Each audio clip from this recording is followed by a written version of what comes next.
네, 안녕하세요. 오늘 시스템 프로그래밍 이론 시간으로 만나게 됐습니다.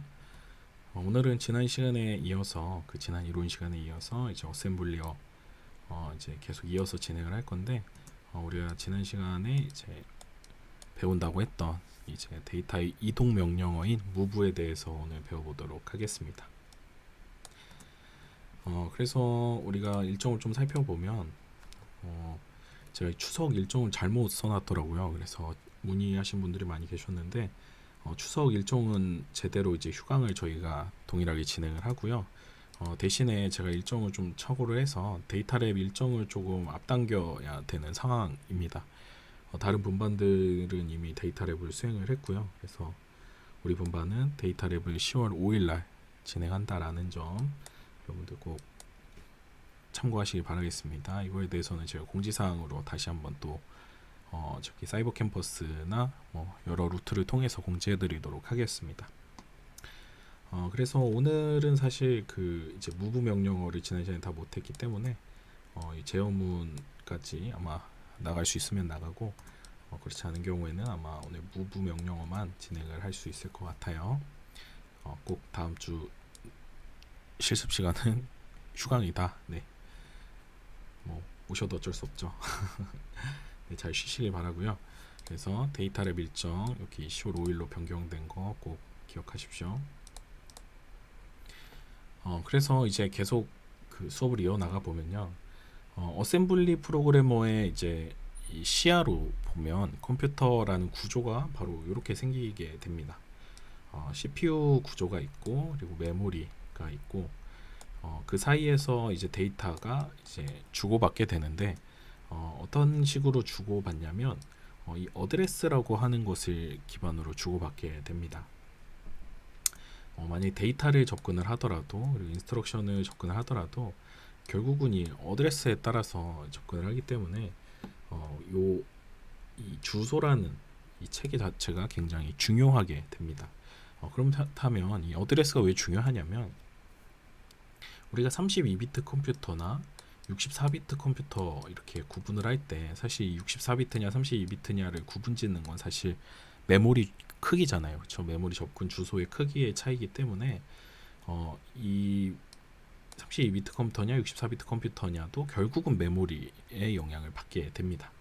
그렇다면 CPU보다 메모리가 더 중요하냐? 그런 건 아닙니다. 근데 결국은 이 메모리 주소에 접근을 해서 데이터를 가져오게 되고 그 데이터를 이 레지스터에다 저장을 하고 그 레지스터에 저장되어 있는 주소를 가지고 이제 CPU가 어떤 더하기를 하거나 곱셈을 하거나 뺄셈을 하거나 나눗셈을 하게 되죠. 그리고 또 한 가지가 프로그램이 우리가 쭉 실행된다라고 가정을 했을 때 실행되고 있는 과정에서 내가 현재 이 데이터 인스트럭션을 가지고 왔어요. 가지고 왔다라고 하면 내가 여기 이미 실행을 해버린 거죠. 저 실행을 해버리면 다음 실행될 주소에 대해서 얘가 기억을 하고 있어야 CPU가 어떤 데이터를 처리를 하고 다시 돌아왔을 때 어디를 실행할지를 알겠죠. 바로 그 어디를 실행해야 되는지 다음 실행 위치를 저장해 주는 곳이 바로 프로그램 카운터인데 우리가 여기에서는 EIP라고 우리가 이제 명명을 하도록 하겠습니다. 그래서 프로그램 카운터의 레지스터 이름이 바로 EIP다. 그러니까 프로그램 카운터. 프로그램이 내가 진행되고 있는 다음 실행될 위치를 기억하고 있는 것이 프로그램 카운터라고 여러분들 이해하시면 됩니다. 그래서 다음 명령어의 주소, 그러니까 다음 인스트럭션의 주소가 바로 이 프로그램 카운터에 담긴다. 그래서 우리가 수업 진행하는 중에 프로그램 카운터다라고 하면 EIP를 이제 명명하는 것이라고 이해하시면 되고요. 결국은 그 EIP가 프로그램 카운터다. 라고 이해하시면 될 것 같습니다.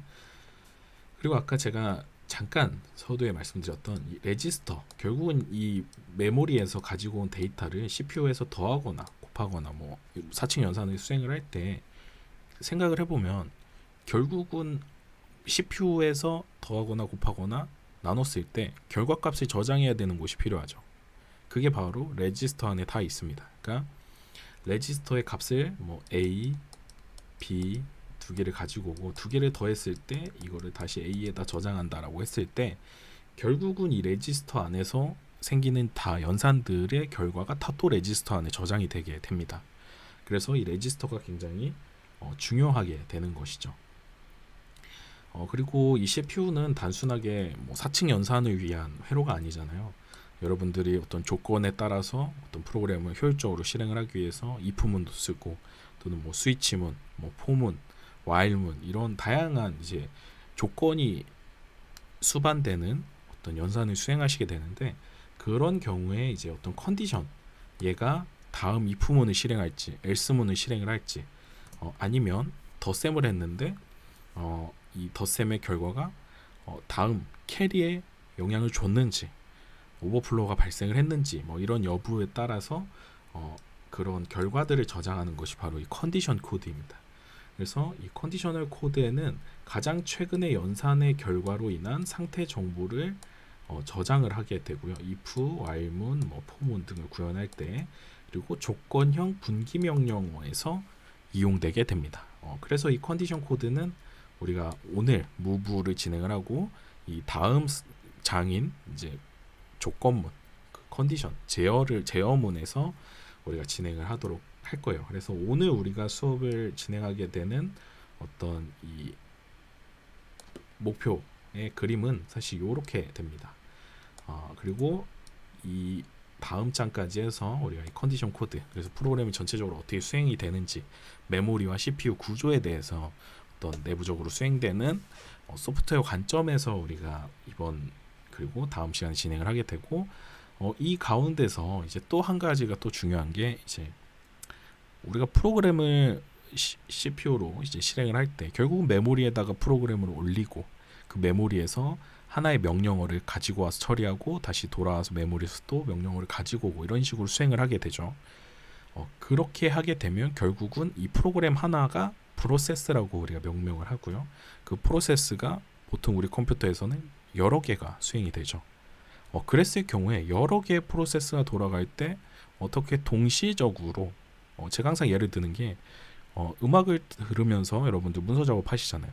그런데 어떻게 음악이 끊기지 않을 수 있냐? 바로 이런 동시적인 작업들을 이 프로그램 스콥이라고 얘기하는데 이런 시야에서 어떻게 프로그램이 끊기지 않고 각각의 프로세스를 실행하는데 지장이 없는지에 대한 것도 우리가 이 어셈블리 관점으로 쭉 진행을 하도록 하겠습니다. 그래서 다시 한번 돌아와 보면 결국은 이 어셈블리 제어문에서 move, 제어문 그리고 프로시저라고 하는 결국은 하나의 프로그램, 프로세스가 어떻게 진행이 되는지에 대해서 우리가 어셈블리에서 배우도록 하겠습니다. 네. 사실 그렇게 이제 여러 개의 프로세스가 수행되는 것들을 이해하는 거는 여기 이제 프로세스까지 가야 이해를 할 수 있지만 그래도 어느 정도 어셈블리어에서 이 프로시저라고 하는 어떤 함수 단위의 어떤 데이터를 저장하는 기법에 대해서도 우리가 일종의 조금 배우도록 할 겁니다. 그때 바로 나오는 그래서 하나의 함수 단위로 우리가 배우는 것을 프로시저라고 얘기를 할 거예요. 우리가 뒤에서도 배우도록 하겠습니다. 그래서 우리가 메모리에 프로그램을 실행을 하게 되면 우리가 지난 시간에 굉장히 GCC 연습하면서 많이 했죠. 목적 코드 .5 파일 그렇죠? 목적 코드와 이제 프로그램 데이터, OS 데이터들이 결국은 하나의 프로그램으로의 단위로서 이 메모리에 이제 올라가게 됩니다. 여러분들이 작성한 프로그램은 바로 메모리에 올라가는 게 아니죠. 여러분들이 작성하고 GCC 뭐 make 했다라고 하더라도 실행 목적 코드, 그쵸? execution 바이너리 파일은 여러분들이 디스크에 저장이 되죠. 그쵸? 그 디스크에 저장된 프로그램을 여러분들이 실행을 해야지만 메모리에 이런 목적 코드, 프로그램 데이터, OS 데이터, 이렇게 스택 이런 것들이 생성이 되게 됩니다. 그래서 쭉 진행을 해보면 그래서 결국 메모리에서는 바이트 주소 가능 데이터 배열, 그렇죠? 그래서 바이트 단위로 이 데이터가 저장이 되게 되고 액세스도 바이트 주소 단위로 어떤 접근이 가능하겠죠. 그리고 명령어 또한 데이터들이 저장이 되고 우리가 뒤에서 프로시저, 그러니까 함수를 여러 개 호출하고 그리고 또 여러분들 뭐 프로그램 가장 기초적으로 배우는 저 수업들 했을 때 뭘 제일 기초적으로 배우죠?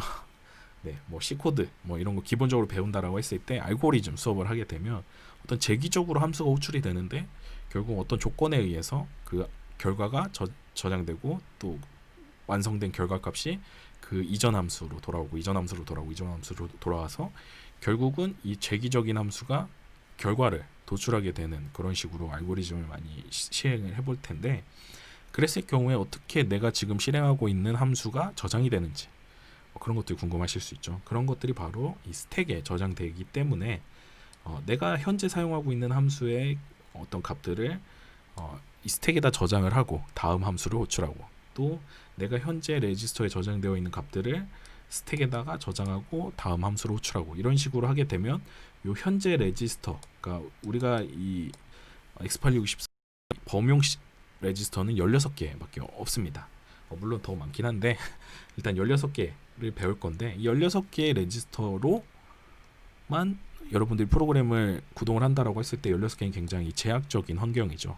그래서 이 레지스터가 16개라고 했을 때 그 16개가 다음 함수를 호출했을 때는 또 다른 레지스터의 목적으로 사용을 해야 되기 때문에 내가 현재 사용하고 있는 레지스터 값을 스택에다가 저장을 해주고, 그 저장된 스택을 점점 늘려가면서 함수의 호출의 깊이가 깊어지면 깊어질수록, 그리고 함수가 다시 원함수로 돌아오는 과정에서 이 스택을 없애고 이런 과정을 통해서 함수가 여러 번 깊이 있게 호출이 될 수 있게 되는 겁니다. 네, 이 부분은 조금 더 뒤에서 배워보도록 할게요. 개론이 좀 길었는데 그래서 우리가 요 구조를 조금 잘 이해하고 있어야 된다라는 이야기입니다. 가장 중요한 건 레지스터 그리고 메모리, 그 가운데 어떤 주고받는 어떤 단위를 이 어드레스, 그 주소 기반으로 접근을 한다라는 것만 알고 계시면 됩니다. 그래서 우리가 쭉 진행을 해보면 C 프로그램, 우리가 지난 시간에 GCC를 같이 해봤는데 결국은 목적 코드로 변환하는 과정이 뭐 P1.C, P2.C 이렇게 여러분들이 코드를 작성을 했다라고 하면 GCC하고 P1.C, P2.C를 P라고 하는 어떤 익스큐션 바이너리 목적 파일로 우리가 최종적으로 만들어내겠다라는 명령어죠. 그래서 이 두 개의 소스 코드를 하나로 뭉쳐서 실행 코드로 만들게 되고, 그 과정을 우리가 쭉 보게 되면 어떤 텍스트 단위로 여러분들이 하이 레벨 어떤 언어로 쓰게 되죠. 그래서 상위 수준의 상위 언어로 우리가 코드를 작성을 하고 사람이 이해할 수 있는 단위로 쓰고, 그 과정에서 여기 GCC 컴파일러에 의해서 요 짝대기 대문자 S를 쓰게 되면 어셈블리 코드가 이제 도출이 되게 됩니다. 그래서 어셈블리 코드로 그 어셈블리 코드도 사람이 이해할 수 있는 마지막 어떤 코드 형태라고 했죠. 그래서 텍스트로 이 어셈 프로그램이 또 도출이 되게 되고, 결국은 그 코드가 어셈블러를 통해서 사람이 좀 이제는 이해할 수 없는 바이너리로 이제 변환이 된다라는 거. 그래서 요 단위부터 이제 오브젝트 프로그램인데 이제 .5 파일로 이렇게 묶이게 되게 됩니다. 그래서 바이너리 형태로 목적 코드가 생성이 되고, 그 목적 코드가 결국은 링커라고 하는 GCC 안에서 이제 또 호출을 해주게 되죠. GCC가 링커를 이제 불러주게 되면 어떤 정적 라이브러리들, 여러분들 뭐 프린트F문, 제가 항상 예를 들고 있는 프린트F문 이런 것들을 요 목적 파일들과 이제 묶어서 결국은 익스큐터블 프로그램으로 이제 생성을 해주게 됩니다. 요 어셈블리어까지가 사람이 이해할 수 있는 수준이고요. 요 밑에서부터는 어떤 프로그램의 도움을 받지 않고서는 사실 이해하기가 쉽지 않은 바이너리 형태로 도출이 되게 됩니다. 그래서 한번 예를 들어보면 C 프로그램을 어셈블리어로 이제 컴파일을 하게 되면 자, 간단한 이제 함수입니다. 보면 어떤 sumStore라고 하는 함수에 인자를 x, y 그리고 포인터, 데스티네이션 어떤 이렇게 세 개의 인자를 주게 되면 그 세 개의 인자를 연산을 해서 결국은 요 데스티네이션 주소에다가 이 t라는 값, t는 요 x와 y를 더한 값이 t죠. 그거를 이 데스티네이션 주소 값에다가, 그러니까 요 데스티네이션이 갖고 있는 사실 여러분들 C에서의 가장 중요한 개념이 포인터잖아요. 그러니까 결국은 이 데스티네이션이라고 하는 값이 결국 주소 값으로 넘어왔을 테고요. 그 주소 값에다가 요 스타 연산자를 붙이게 되면 실제 그 주소에 있는 값을 접근을 하라는 의미죠. 그래서 이 실제 요 메모리의 상에다가 이 t 값에 저장을 해라. 한마디로 이 데스티네이션 1 주소에다 값을 써라 라는 어떤 함수인데, 그거를 우리가 아까 gcc 이게 s 대문자 s라는 옵션을 주게 되면 바로 이렇게 썸스토어라고 하는 어셈블리 코드로 도출이 되게 됩니다. 그래서 결국은 다음 이제 명령어로 생성이 되게 되는데, gcc 요 대문자 O와 G는 결국은 디버깅 옵션을 주게 되고, 옵티마이즈를 이제 뭐 일종의 조금은 하게 되는 거예요. 조금은.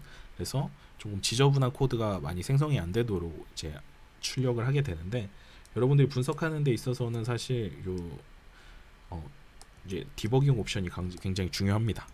그리고 최대한 여러분들 옵티마이즈를 안 하는 것도 또 좋은 코드 분석을 하는 가장 시작점이 될 수 있어요. 왜냐하면 GCC가 여기 옵티마이즈 옵션, 그러니까 최적화 옵션을 많이 올리면 올릴수록 여러분들이 작성한 코드가 많이 변형이 됩니다. 그래서 아직은 우리가 배우는 단계니까 옵티마이즈를 좀 최소화하는 방향으로 우리가 이 어셈블리 코드를 도출하게 되면, 또 생성을 하게 되면 결국은 생성된 어셈블리 프로그램이 이렇게 이제 도출이 되게 됩니다. 뭐 push rbx, move 뭐 rdx를 rbx로, 그래서 플러스를 콜하고 결국은 rax를 rbx에다가 넣어주게 되고, 다시 rbx를 팝해라, 그리고 리턴. 아직은 뭔가 외계어 같죠? 저 외계어 같아요. 그냥 이게 쉽게 한번 여러분들이 이해하실 수 있는 수준으로 제가 한번 이 코드를 읽어보면요. 지금 함수잖아요. 이 함수에서 이 함수가 지금 호출이 돼서 왔잖아요. 그렇죠? 그러면 지금 CPU 상태는 이전 함수, 뭐 메인 함수라고 해봅시다. 메인 함수가 지금 여기에서 실행되면서, 메인 함수가 실행되면서 이 레지스터 파일이 굉장히 다 사용되고 있었을 거란 말이죠. 그렇죠? 그러니까 이 레지스터에 16개의 레지스터가 있는데, 레지스터 파일에 16개의 레지스터 중에 적어도 한 두세 개 또는 세네 개, 많게는 뭐 8개에서 16개까지 다 쓰고 있다라는 상태라고 가정을 하게 되면 결국은 사용하고 있는 레지스터 값을 스택에다가 저장을 해주게 됩니다. 그래서 rbx라고 하는 값에 어떤 rbx 값을 이제 스택에다 저장을 해버리는 것이죠. 그리고 저장을 하게 되고, 지금 rdx라고 하는 어떤 값을 이제 rbx에다가 미리 넣어 버리는 겁니다. 그리고 플러스라고 하는 값을 호출을 하게 되고, 그런 다음에 이 호출된 결과가 이 rax라고 하는, 그러니까 왜냐하면 여기에서 플러스라고 하는 함수를 호출하게 되면 또 요 썸스토어 같이 여기에서 플러스라고 되어 있는 코드로 또 호출이 됐겠죠. 그러면 거기에서도 또 이제 뭐 저장되고 했을 때 내가 이 썸스토어로 다시 돌아오게 됐을 때 어떤 결과값은 저장돼서 왔어야 될 거 아니에요. 그럼 그 결과값이 바로 요 rax에 저장되게 됩니다. 그래서 이 rax 값을 요 rbx에다 저장하는데, rbx는 가로가 쳐져 있죠. 바로 이게 바로 포인터 연산이라고 생각을 하시면 돼요. 실제 주소에 접근을 해라.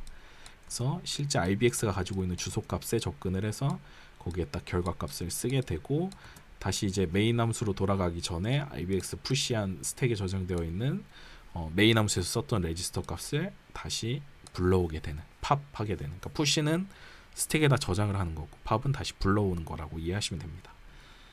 아직 잘 모르실 수 있어요. 모르시는 게 정상입니다. 그렇게 이제 어셈블리어를 읽으면 된다라는 것을 제가 설명을 드린 거고요. 그래서 이제 어셈블리어의 특징을 좀 살펴보면 데이터 타입이 굉장히 단순합니다. 인테저 데이터 같은 경우에는 이제 1, 2, 4바이트로 저장이 되게 되고, 부동소수점 데이터 같은 경우에는 4바이트, 8바이트, 그렇죠? 4바이트 같은 경우에는 싱글 프리시전, 8바이트 같은 경우에는 더블 프리시전이죠. 그리고 10바이트 같은 경우에는 그렇죠, 우리가 인텔에서 사용할 수 있는 어떤 확장된 형태의 부동소수점 형태, 그렇죠? 그래서 이렇게 부동소수점 데이터는 4810, 인테저는 124. 그래서 데이터 값이나 어떤 주소, 어드레스, 언타입 포인터를 이용해서 어떤 주소 값에 접근을 하게 되는데, 우리가 64비트를 쓰기 때문에 데이터 주소의 기본 단위는 뭐 보통은 이제 8바이트로 접근을 하게 됩니다. 네. 그래서 배열이나 어떤 구조체라는 형태가 없습니다. 이건 또 무슨 얘기죠, 그렇죠? 어떤 배열 이 어셈블리어에서는 이 배열도 결국은 주소 연산이잖아요, 그렇죠? 내가 만약에 인테자 1번 인덱스, 인테자 2번 인덱스, 인테자 이렇게 3번 인덱스에서 총 3개의 어떤 어레이를 배열을 만들었다라고 하더라도 결국은 이 어셈블리어로 변환하게 되면 여기에서 그냥 4바이트 밀린 거, 여기에서 또 4바이트 밀린 그냥 데이터의 연속이라고 이해를 하게 됩니다. 그래서 어떤 배열의 형태나 구조체의 형태를 띠지 않습니다. 그래서 메모리에서의 연속적인 그냥 바이트들로 이런 배열이나 구조체들을 표현을 하게 되고 연산이 굉장히 기초적이다라는 게 특징입니다. 레지스터나 메모리의 데이터를 이용하여 산술 연산을 수행을 하게 됩니다. 즉 무슨 얘기냐면 여러분들이 만약에 A는 1, B는 2 그래서 만약에 A에다가 1 더하기 2를 했어요. 자, 이런 연산을 했다. 만약에 이런 연산을 했다라고 해봅시다. A 더하기 B를 했어요. 그러면 이게 아까 우리가 이 CPU와 메모리 관점에서 생각을 해보면 A라는 레지스터에다가 1이라는 값을 가지고 와요. 그렇죠? B라는 레지스터에다가 2라는 값을 가지고 와요. 그러면 레지스터 안에 1, 2라는 값이 다 존재를 하게 되죠. 그러면 레지스터끼리 2개 더해서 A라는 레지스터에다 값을 쓰게 되면 메모리 접근할 필요 없이 레지스터 안에서 연산이 다 수행이 되죠. 결국은 이런 식으로 어떤 CPU 연산이 동작을 하게 됩니다. 그래서 결국 레지스터나 메모리의 데이터를 이용하여 산술 연산을 수행을 하게 되고 레지스터나 메모리 간의 데이터 이동을 하게 됩니다. 아까 같은 경우에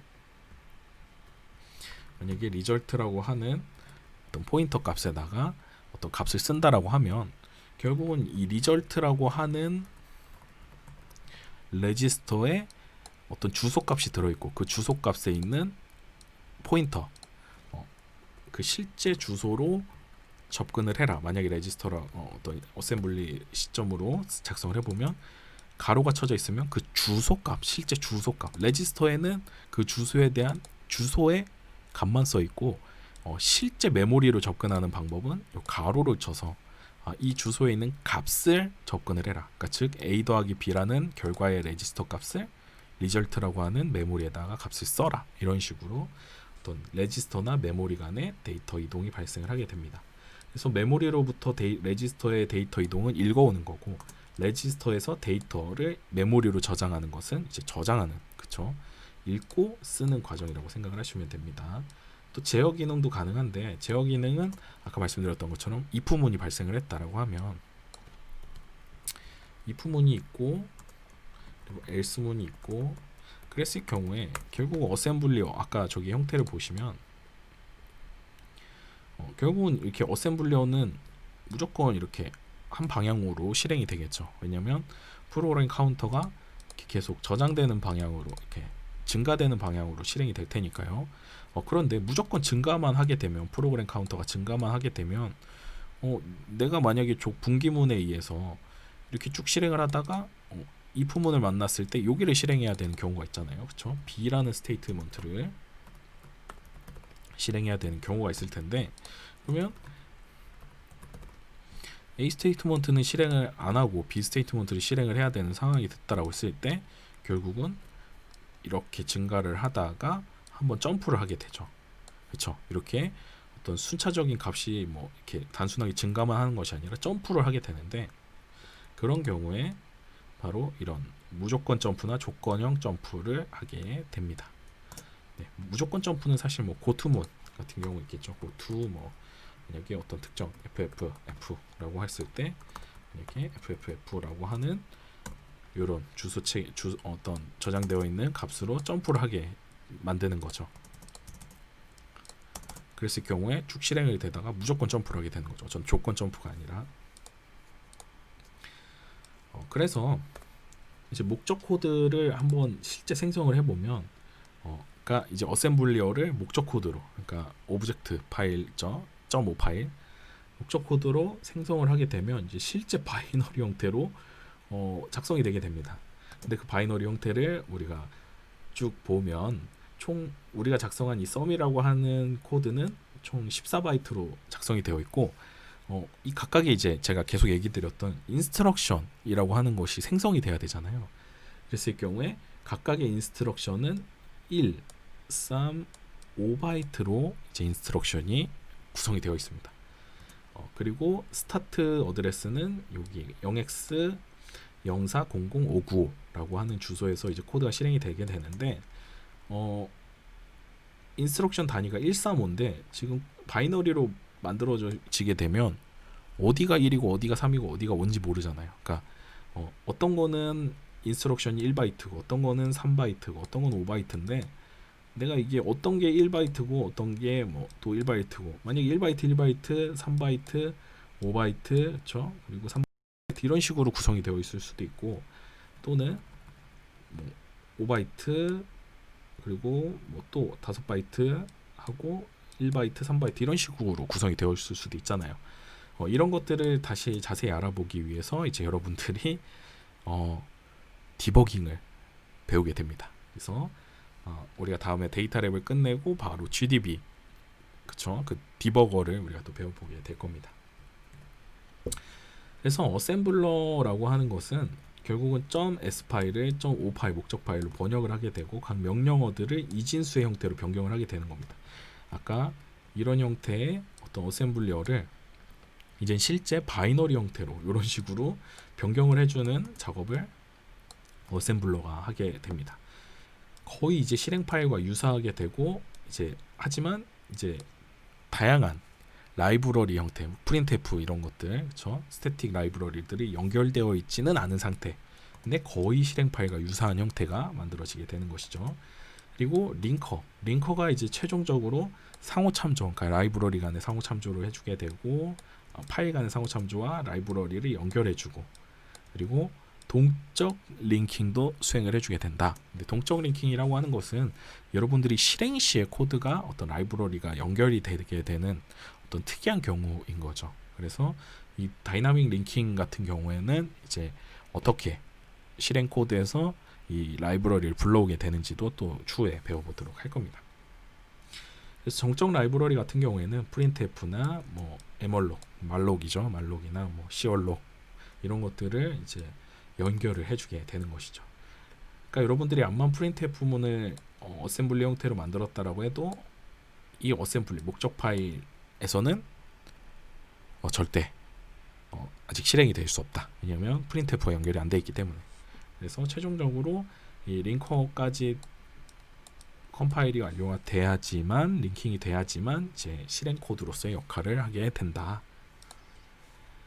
그래서 우리가 실행 목적 코드, 그러니까 목적 코드죠. 실행 코드는 아니고 목적 코드에서 이제 디스어셈블링을 해보면, 그러니까 이제 보통 우리가 리버스 엔지니어링이라고 얘기를 하면 실제 실행 코드를 이제 우리가 이해할 수 있는 코드로 이제 해석을 해 나가는 역으로 해석하는 단계를 이제 보통 뭐 리버싱 엔지니어링이라고 하는데 그 과정의 일환입니다. 결국은 목적 코드가 거의 실행 코드와 유사하기 때문에 그 목적 코드를 이제 하나씩 쪼개서 분석을 하는 거예요. 그랬을 경우에 아까 1, 3, 5바이트를 하나, 셋, 5개의 인스트럭션 단위로 이제 구분을 하게 되는데 이제 첫 번째는 아까 푸시 RBX라고 했던 요 1바이트가 이제 첫 번째 인스트럭션의 단위였고요. 그리고 두 번째가 3개의 바이트를 갖는 인스트럭션이 이제 그 다음에 왔었던 거고, 다음에 5바이트, 그 다음에 3바이트, 1바이트, 1바이트 이렇게 인스트럭션이 붙어 있던 게 아까는 이렇게 1차원 바이너리로 이렇게 작성이 되어 있었던 겁니다. 결국은 이런 목적 코드들을 디스어셈블리 하면 이렇게 어셈블리 형태로 보여주게 되는 것이 바로 역 어셈블리입니다. 그래서 디스어셈블러의 어떤 실행 방법은 오브젝트 덤프해서 요 디버그 옵션을 주게 되고, 요 P는 이제 여러분들이 이제 만들어낸 뭐 실행 코드 아니면 또는 목적 코드이겠죠. 그래서 오브젝트 덤프 디버그에 어떤 여러분들이 분석하고자 하는 역 어셈블리 하고자 하는 파일을 여기다 넣으시면 됩니다.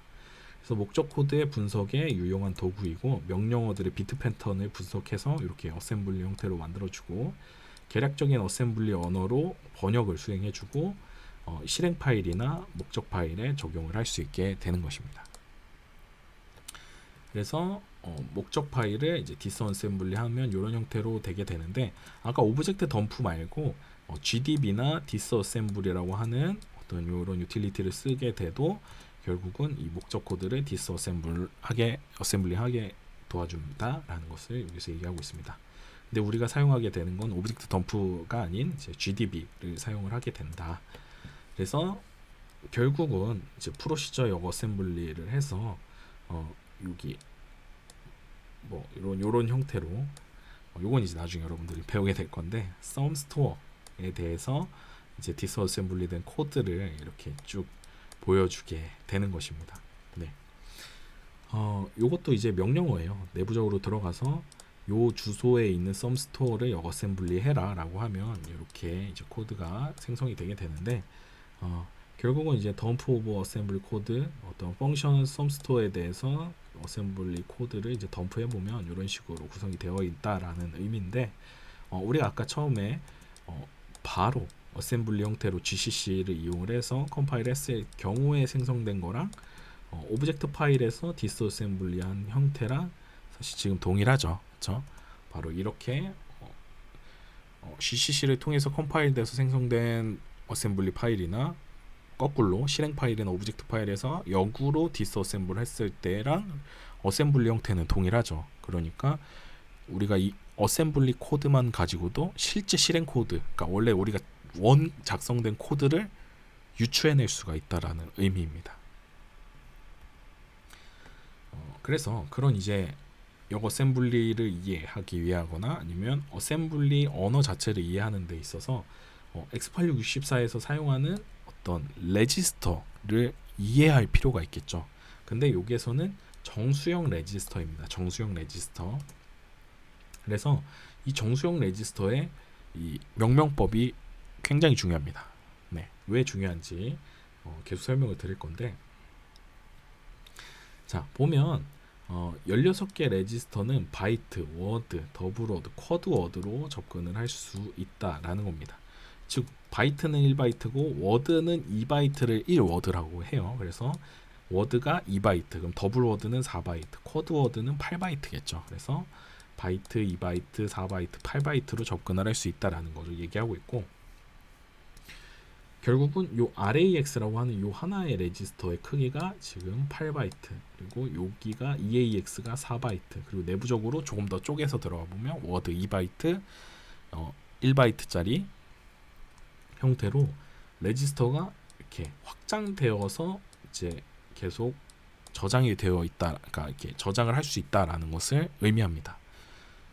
그거의 이제 이유는 제가 처음 시간 설명드렸던 것처럼 이전에 실행하던 어떤 뭐 16비트 컴퓨터나 8비트 컴퓨터, 그렇죠?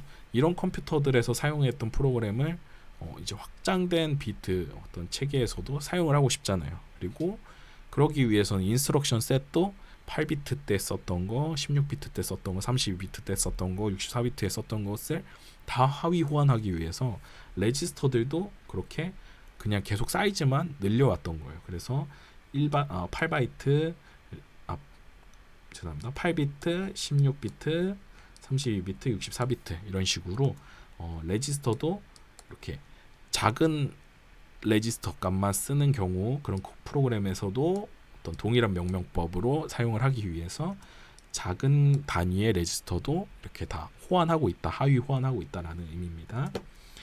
그래서 여기에서 이제 범용 레지스터로 쓰게 되는 게 RAX, 보통의 경우에는 결과값, 그 함수에서 결과값을 RAX에다가 저장을 하고요. RBX도 결국은 뭐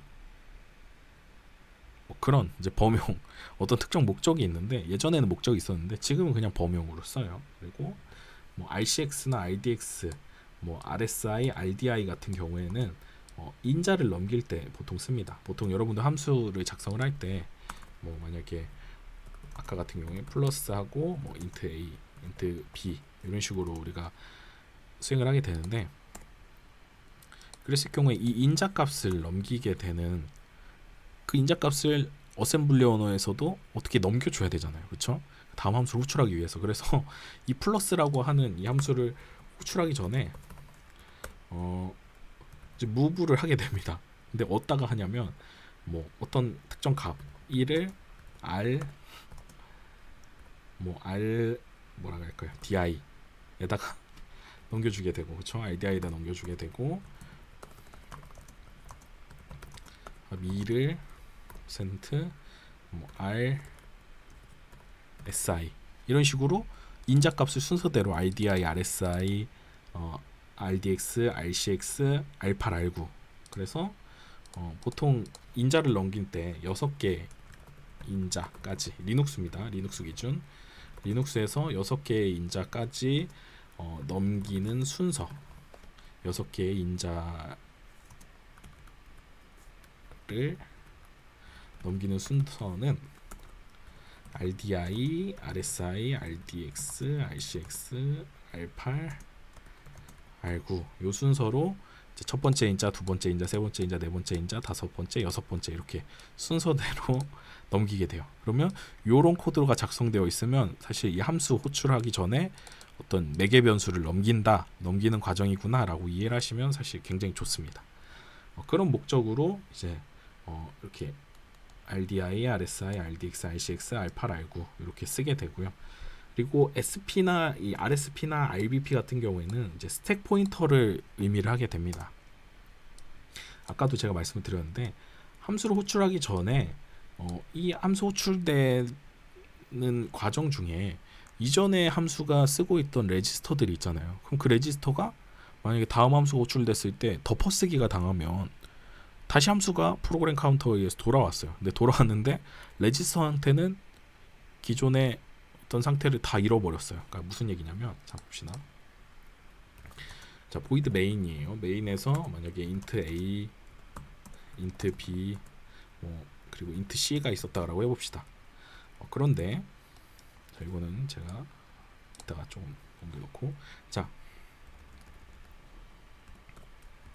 이렇게 있는데, 자 a라는 값에는 이제 1, b라는 값에는 2, c라는 값에는 3을 넣었어요. 그리고 아까 우리가 void 플러스라고 하는 int a, int b, xy로 합시다. 점점 int y, int x. 자 이런 함수를 우리가 지금 호출할 건데, 자 첫 번째 함수로 호출할 때는 이렇게 하고, 그리고 두 번째 함수로 호출할 때는 이렇게 했어요. 자 가령 예를 들면, 자 A와 B와 C는 일단 레지스터로 값을 다 올려야죠. 그렇죠? 그래서 범용 레지스터 첫 번째 레지스터에다가 1을 넣고, 두 번째 레지스터에다 2를 넣고, 세 번째 레지스터에다 3을 넣었어요. 그랬을 경우에 요 플러스라고 하는 함수를 호출할 때, 이 함수를 호출하게 되면 인자값을 두 개의 레지스터를 써서 넘기 14개 사용하고 있던, 그러니까 이 메인 함수에서 쓰고 있던 레지스터 값, 지금 대표적인 예가 바로 3이죠. 이 3이 저장되어 있는 레지스터는 일단 스택에다가 저장이 돼야 됩니다. 스택은 뭔지 모르셔도 돼요. 그냥 일단 메모리에 특별한 공간에다 저장하신다고 생각을 하시면 됩니다. 저장을 해야 되는데, 자 저장을 해야 되는데 만약에 이걸 저장을 하는 과정이 없어요. 저장을 하는 과정이 없고 그냥 내가 지금 현재 이렇게 사용하고 있는 스택에다가 레지스터 상태에다가 가령 제가 1의 RDI에다가 1이라는 값을 쓰고, 그렇죠? RSI에다가 2라는 값을 썼어요. 그리고 뭐 만약에 RAX에다가 만약에 3이라는 값을 써놨다라고 해봅시다. 자 그러면 플러스라고 한 함수로 호출함으로 인해서 요 지금 현재 메인에서 쓰고 있는 이 레지스터 상태들을 저장을 하지 않고 그냥 덮어쓰기를 했다라고 생각을 해봅시다. 자, 요 두 개, 만약에 요 플러스라고 하는 함수에서, 자 요거 값을 바꿔봅시다. 만약 10이라고 해봅시다. 자 처음에 RAX에다가 10, RDI에다가 1, RSI에다가 2. 그러면 플러스라는 함수를 호출하게 되면, 이 플러스라는 함수를 호출해서 이 두 개의 결과값을 여기 RAX에다 저장을 해야 되잖아요. 그럼 두 개 값 저장하게 되면 3이라는 값이 RAX에다가 덮어쓰기를 당하게 됩니다. 덮어쓰기를 당하게 되면 이 플러스라고 하는 결과가 결국은 3이라는 값을 의미하게 되는데, 이 3이라는 값이 결국은 이 C 레지스터에 저장되어 있던 값에 덮어쓰기가 돼버린 거예요. 그러면 온전하게 코드가 돌아갈 수 없잖아요. 자, 그렇기 때문에 내가 현재 이 플러스라고 하는 함수를 호출하기 전에 이 메인 함수에서 쓰던 레지스터 값들을 상태를 스택에다가 저장을 하게 됩니다. 그랬을 경우에 저장하는데 어떤 그 스택의 이 스택은 지속적으로 이제 늘어날 수 있어요. 늘어나고 또 다 함수를 다 호출하고 이제 리턴하게 되면 그 사용했던 스택을 제거해 주게 됩니다. 그랬을 경우에 스택이 계속 가변적으로 늘었다가 줄었다 늘었다가 줄었다 해야 되죠. 그랬을 경우에 이 스택 포인터, 베이스 포인터가 내가 지금 사용하고 있는 프레임이라고 하는데, 그 프레임을 이제 지정을 해주는 앞뒤 레지스터라고 생각을 하시면 돼요. 그렇죠? 그러면 조금 이해가 쉽죠. 그래서 내가 메모리가 만약에 이렇게 쭉 있다라고 했을 때 스택이 이만큼이에요. 그랬을 경우에 내가 쭉 증가하고 있다가 여기에서 이제 스택 포인트를 지정을 하고 내가 현재 베이스 포인트를 여기다 지정을 해놓으면 여기 안에서의 값을 쭉 저장을 하고 또 베이스 포인트 다음 함수로 호출하게 되면 이만큼을 또 사용을 하게 되고, 이 함수가 호출이 끝나면 다시 돌아와서 내가 지금 현재 사용했던 이 함수에서 사용했던 이 레지스터 상태를 다시 마치 함수를 호출하지 않았던 것처럼 상태를 복구해주는 과정을 바로 이 스택 포인터와 베이스 포인터가 그런 역할을 수행을 해주게 됩니다. 그리고 나머지 이제 그 범용 레지스터들도 그러한 목적으로 사용이 됩니다. 뭐 인자를 전달하거나 어떤 레지스터 값들을 뭐 특수한 목적에 사용할 때 보통 이렇게 레지스터를 사용하게 되고요.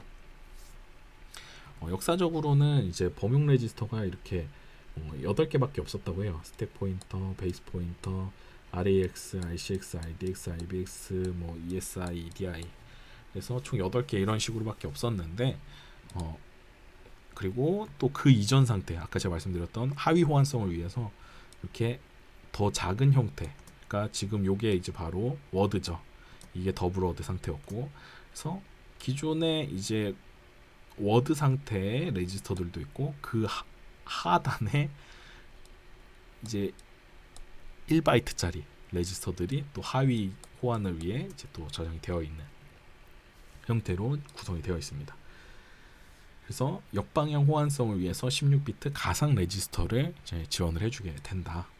그래서 어원을 좀 살펴보면 AC 같은 경우에는 accumulate, 그래서 보통 이제 EAX, RAX라고 표기를 하는데, 이 accumulate 결국은 이 산술연산의 결과값들이 저장되어 있어서 함수를 리턴을 해도 보통 이 RAX 레지스터 EAX에다가 어떤 값을 저장을 해서 그 레지스터를 이제 활용을 해서 다음 이전 함수에다가 돌려주는 형태로 실행이 됩니다.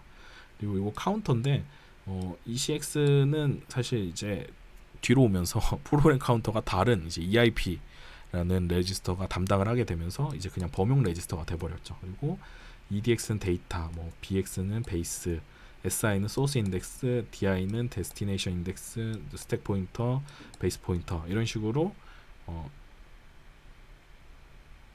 이제 구성이 되게 됩니다.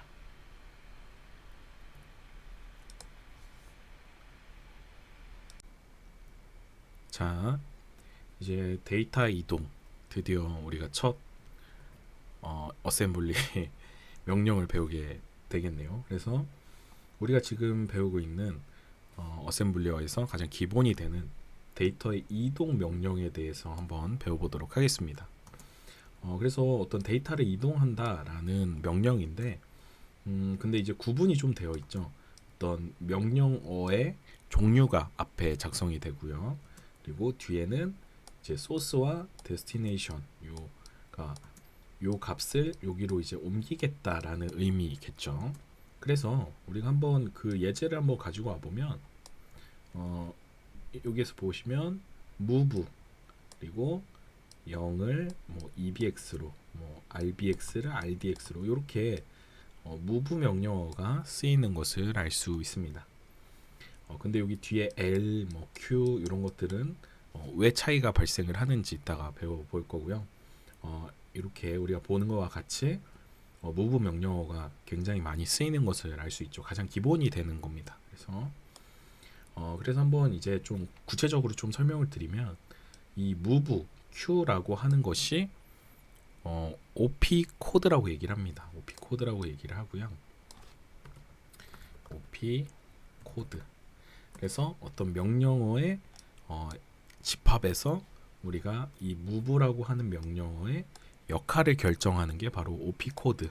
그리고 그 뒤에 따라오는 어떤 P 연산자. 그래서 오퍼랜드라고 얘기를 합니다. 그래서 OP 코드 뒤에 오퍼랜드가 뭐 두 개가 오냐, 뭐 아니면 하나가 오냐, 이렇게 뭐 세 개가 오냐 이런 식으로 구성이 되어 있습니다. 그래서 인스트럭션이 우리가 여기서 어셈블리어의 하나의 인스트럭션을 이렇게 표현을 한다라고 이해를 하시면 되고요. 그렇다고 하면 이 오퍼랜드, 그러니까 여기에는 OP 코드라고 하고 요 뒤에 들어가는 것이 오퍼랜드라고 하는데 피연산자, 이 오퍼랜드 안에 들어가는 이제 종류를 여러 가지로 이제 줄 수가 있는데 그 종류를 한번 알아보도록 할게요. 그래서 오퍼랜드 유형을 한번 알아보면 이미디에이트라고 해서 이제 상수 또는 정수 데이터를 이제 요 상수값이라고 이해를 합시다.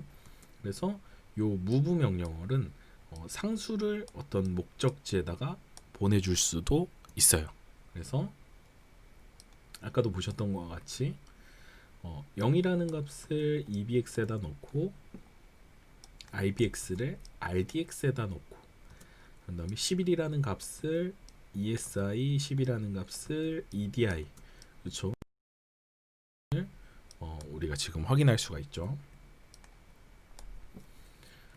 그래서 여기에서 예제도 마찬가지로 뭐 400이라는 값 또는 마이너스 533이라고 하는 값, 그래서 이러한 값들은 이제 정수형으로 작성을 하게 됩니다.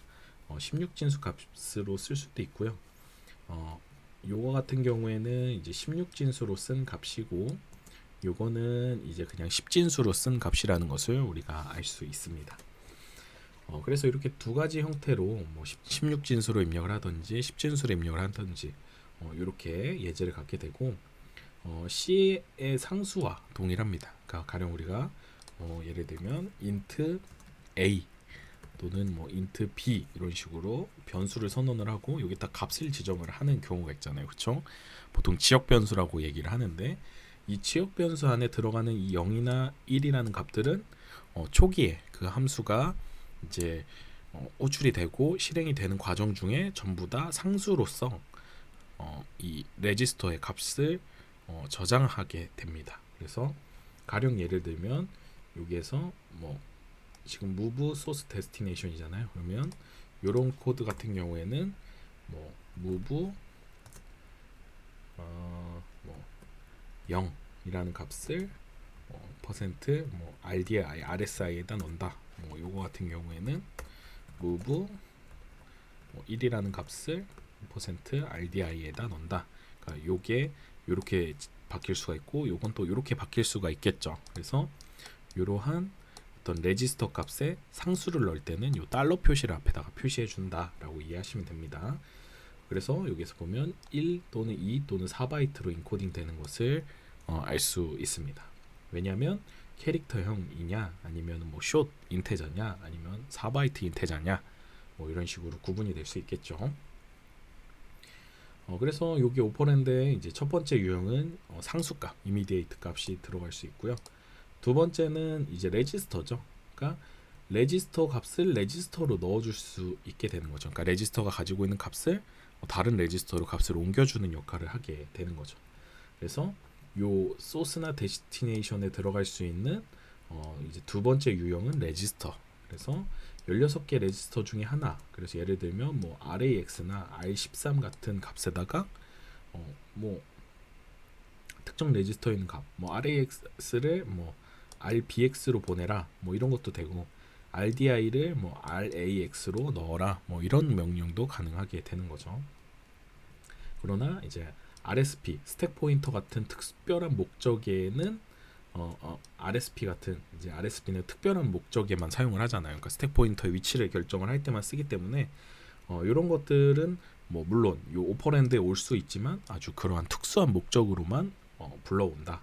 그래서 다른 레지스터들은 특수 인스트럭션에 이용될 수 있음. 뭐 가령 예를 들면 우리가 아까 RDI, RSI, RBX, RDX, R8, R9 언제 쓴다 그랬죠? 리눅스에서는 함수의 인자를 넘길 때 이 RDI, RSI, RDX, RCX, RDX라고 썼네요. R8, R9. 그래서 이런 레지스터를 6개로 이제 우리가 가장 약속으로 일반적으로 인자를 넘길 때 6개까지는 저렇게 쓰게 되고 6개가 넘어가면 이제 메모리에 스택이라는 공간에다 저장을 해서 부족한 레지스터를 이제 대용을 하게 되는 것이죠. 그리고 또 하나의 이제 오퍼랜드 유형 중에는 직접 메모리 주소를 쓰는 방법이에요. 이 레지스터와 이 메모리의 차이점은 뭐냐면 레지스터는 레지스터 자체, 그러니까 CPU 안에 있는 어떤 레지스터 파일에 들어가 있는 값인 거예요. 그러니까 메모리로 다시 돌아갈 이유가 없죠. 그러니까 우리가 아까 그림을 생각을 해보면 여기에 우리가 CPU가 있고 이렇게 메모리가 있다라고 했을 때 굳이 여기 CPU의 레지스터 파일에 값이 써져 있는데 이 값들을 바로 이용하면 되지 메모리까지 굳이 가서 가지고 와야 되는 값들이 아닌 경우가 있겠죠. 그런데 굳이 메모리에 있는 값을 가지고 와야 되는 경우도 있겠죠. 그러니까 요 레지스터 안에 있는 경우에 레지스터에서 레지스터로 옮기는 건 이제 메모리 액세스가 필요 없지만 레지스터에서 어떤 메모리의 값을 저장하거나 아니면 메모리에서 레지스터로 값을 가지고 오거나 이럴 때는 이제 메모리 값이 오퍼랜드로 들어와야겠죠. 자, 그런 경우에 어떻게 쓰냐면 레지스터로 지정되는 주소에 저장된 8개의 연속적인 메모리 바이트, 즉 8바이트죠. 8바이트의 값을 8바이트의 값을 쓰게 되는 거죠. 근데 어떻게 하냐면 잘 생각해 보세요. 메모리 주소의 값은 64비트니까 8바이트잖아요. 그러면 이 8바이트를 CPU가 이해할 수 있는 수준으로 값을 가지고 온다라는 게 쉽지 않아요. 그러면 어떻게 하면 되냐면 이 메모리가 접근할 주소를 레지스터에다가 써놓으면 되죠. 그렇죠? 왜냐하면 레지스터는 8바이트까지, 그러니까 64비트까지 아까 우리가 배운 이 공간이 할당이 되어 있잖아요. 그러니까 여기서 보면 쿼드워드로 이렇게 8바이트 형태로 그렇죠? 사이즈가 이미 확보가 되어 있기 때문에 그래서 레지스터에다가 그 메모리 주소 값을 써놓고 그 메모리 주소 값을 직접 CPU가 읽어오면 되는 겁니다. 그래서 레지스터에 지정된 주소에 저장된 8개의 연속적인 메모리 바이트라고 얘기를 하는 겁니다. 그래서 즉 무슨 얘기냐면 내가 만약에 이런 코드를 썼다라고 한번 해봅시다. 그리고 int 포인터에 만약에 여기다가 0을 썼어요. 가령 그러면 이 C라는 만약에 C는 우리가 여기에서 0x 주소값을 쓰잖아요. 그렇죠? 왜냐면 포인터에 이 스타 연산자가 없는 경우에는 주소값을 쓰게 되고 그 주소값을 있는 값을 액세스할 때는 이렇게 포인터, 그러니까 즉 스타 연산자를 써서 이 0x 주소값에 있는 값을 가져오는 방식을 취하고 있잖아요. 그러니까 C 언어가 굉장히 이 컴퓨터 구조와 밀접한 관계가 있는 이유가 바로 이겁니다. 그래서 요 0x 주소값, 그렇죠? 요 주소값을 갖는 게 레지스터가 이 주소값을 가지고 있고요. 그 주소값을 직접 접근하라는 명령어가 바로 이렇게 가로를 쳐서 표현을 해주는 겁니다. 이해가 되시나요? 그래서 이런 주소 접근 방법은 레지스터에다가 메모리 주소를 써놓고 그 메모리 주소를 이렇게 가로를 침으로 인해서 이 CPU가 직접 메모리 액세스를 하게 만드는 겁니다. 그래서 이런 오퍼랜드에 들어올 수 있는 유형은 상수 또는 레지스터 또는 메모리, 주소값. 그렇죠? 이렇게 세 가지 유형이 오퍼랜드로 올 수 있습니다. 어떤 이제 OP 코드가 들어오더라도 오퍼랜드는 요 세 가지 유형으로 결정이 된다. 그래서 이제 오퍼랜드 조합을 어떻게 할 수 있냐면 근데 한 가지 우리가 좀 고민을 해봐야 되는 게 목적지가 상수일 순 없죠. 왜냐면 뭐 상수에다가 어떤 값을 넣을 순 없잖아요. 그러니까 여기에서 보면 move라는 OP 코드의 데스티네이션은 레지스터거나 메모리 둘 중에 하나인 거예요. 그런데 소스에는 요 세 가지 유형이 다 올 수 있게 되는 겁니다. 그렇죠? 그래서 메모리 데이터 이동은 또 한 개의 명령으로는 불가능하죠. 왜냐하면 아까 우리가 예를 들었던 것처럼 레지스터에 어떤 주소값을 써놓고 그 레지스터에다가 가로를 쳐서 접근을 해야 되잖아요. 그러면 이 메모리 액세스와 어떤 OP 코드에 의해서 요 메모리를 액세스하는 과정을 요 값을 어떤 특정 메모리 주소에다 쓴다. 이거는 한 번의 오퍼레이션에 불가능하게 되는 것입니다. 그래서 move 명령은 이렇게 총 5가지 유형으로 구성이 되어 있고 한번 하나씩 예제를 한번 보면 자 move q 근데 이제 뒤에서 이제 q l 아까도 여기 보시면 같이 여기서 보면 어떤 건 q고 어떤 건 l이고 그렇죠? 이렇게 나눠져 있는데 어렵게 생각하지 마시고 뒤에서 이제 또 배울 건데 q는 쿼드워드 아까 우리가 쿼드워드는 8바이트 그냥 워드는 2바이트였잖아요. 그럼 더블 워드는 4바이트 그리고 쿼드워드는 8바이트 이렇게 결정을 했잖아요. 그러면 q가 들어오면 쿼드워드인 거예요. 그러니까 즉 8바이트 8바이트 값을 여기다 RAX에다 써준다. 그러면 우리가 유추할 수 있는 건 이 0x4라는 거 그러니까 즉 0x4라는 값이 long 그쵸? 뭐 만약에 a equal 4 였다라는 것을 우리가 얼추 유추해낼 수가 있게 되는 거죠. 우리가 int 4였다라고 하면 그냥 move l이었겠죠. 더블 그쵸? move l이었고 그래서 0x4를 가령 %rax 이렇게 레지스터로 값을 쓴다라고 썼겠지만 지금 같은 경우에는 long a equal 4라고 하면 요게 이제 쿼드워드로 바뀌게 되겠죠. 그래서 move 0x4는 rax는 어떻게 쓰는 거냐면 템프에다가 0x4를 넣어라. 그러니까 여기서 보면 OP 코드를 읽을 때는 어셈블리어를 읽을 때는 이렇게 소스 데스티네이션. 근데 C 프로그램에서는 우리가 변수에다가 값을 넣으니까 거꾸로 우리가 작성을 했죠. 그래서 앞에 들어가야 될 목적지를 쓰고 뒤에다가 소스를 썼는데 어셈블리어는 그냥 이렇게 순서대로 읽으면 된다. 이것도 사실 방식이 여러 가지가 있어요. 뭐 AT&T 방식이냐, 뭐 인텔 방식이냐 이렇게 있는데 우리가 취하고 있는 방식은 사실 그 벨 연구소에 기반을 하고 있는 AT&T입니다. 그래서 AT&T 방식으로 우리가 읽고 있다라는 것만 그냥 이해하고 계시면 돼요. 그리고 요거 같은 경우에는 그러니까 즉 상수값을 레지스터에다가 이제 값을 올린 거죠. 이 레지스터는 그럼 갖고 있는 값이 주소값이 아니라 상수값인 거예요. 그렇죠? 상수값. 레지스터에는 뭐 상수값이 들어갈 수도 있고 주소값이 들어갈 수도 있는 거니까요. 그렇죠?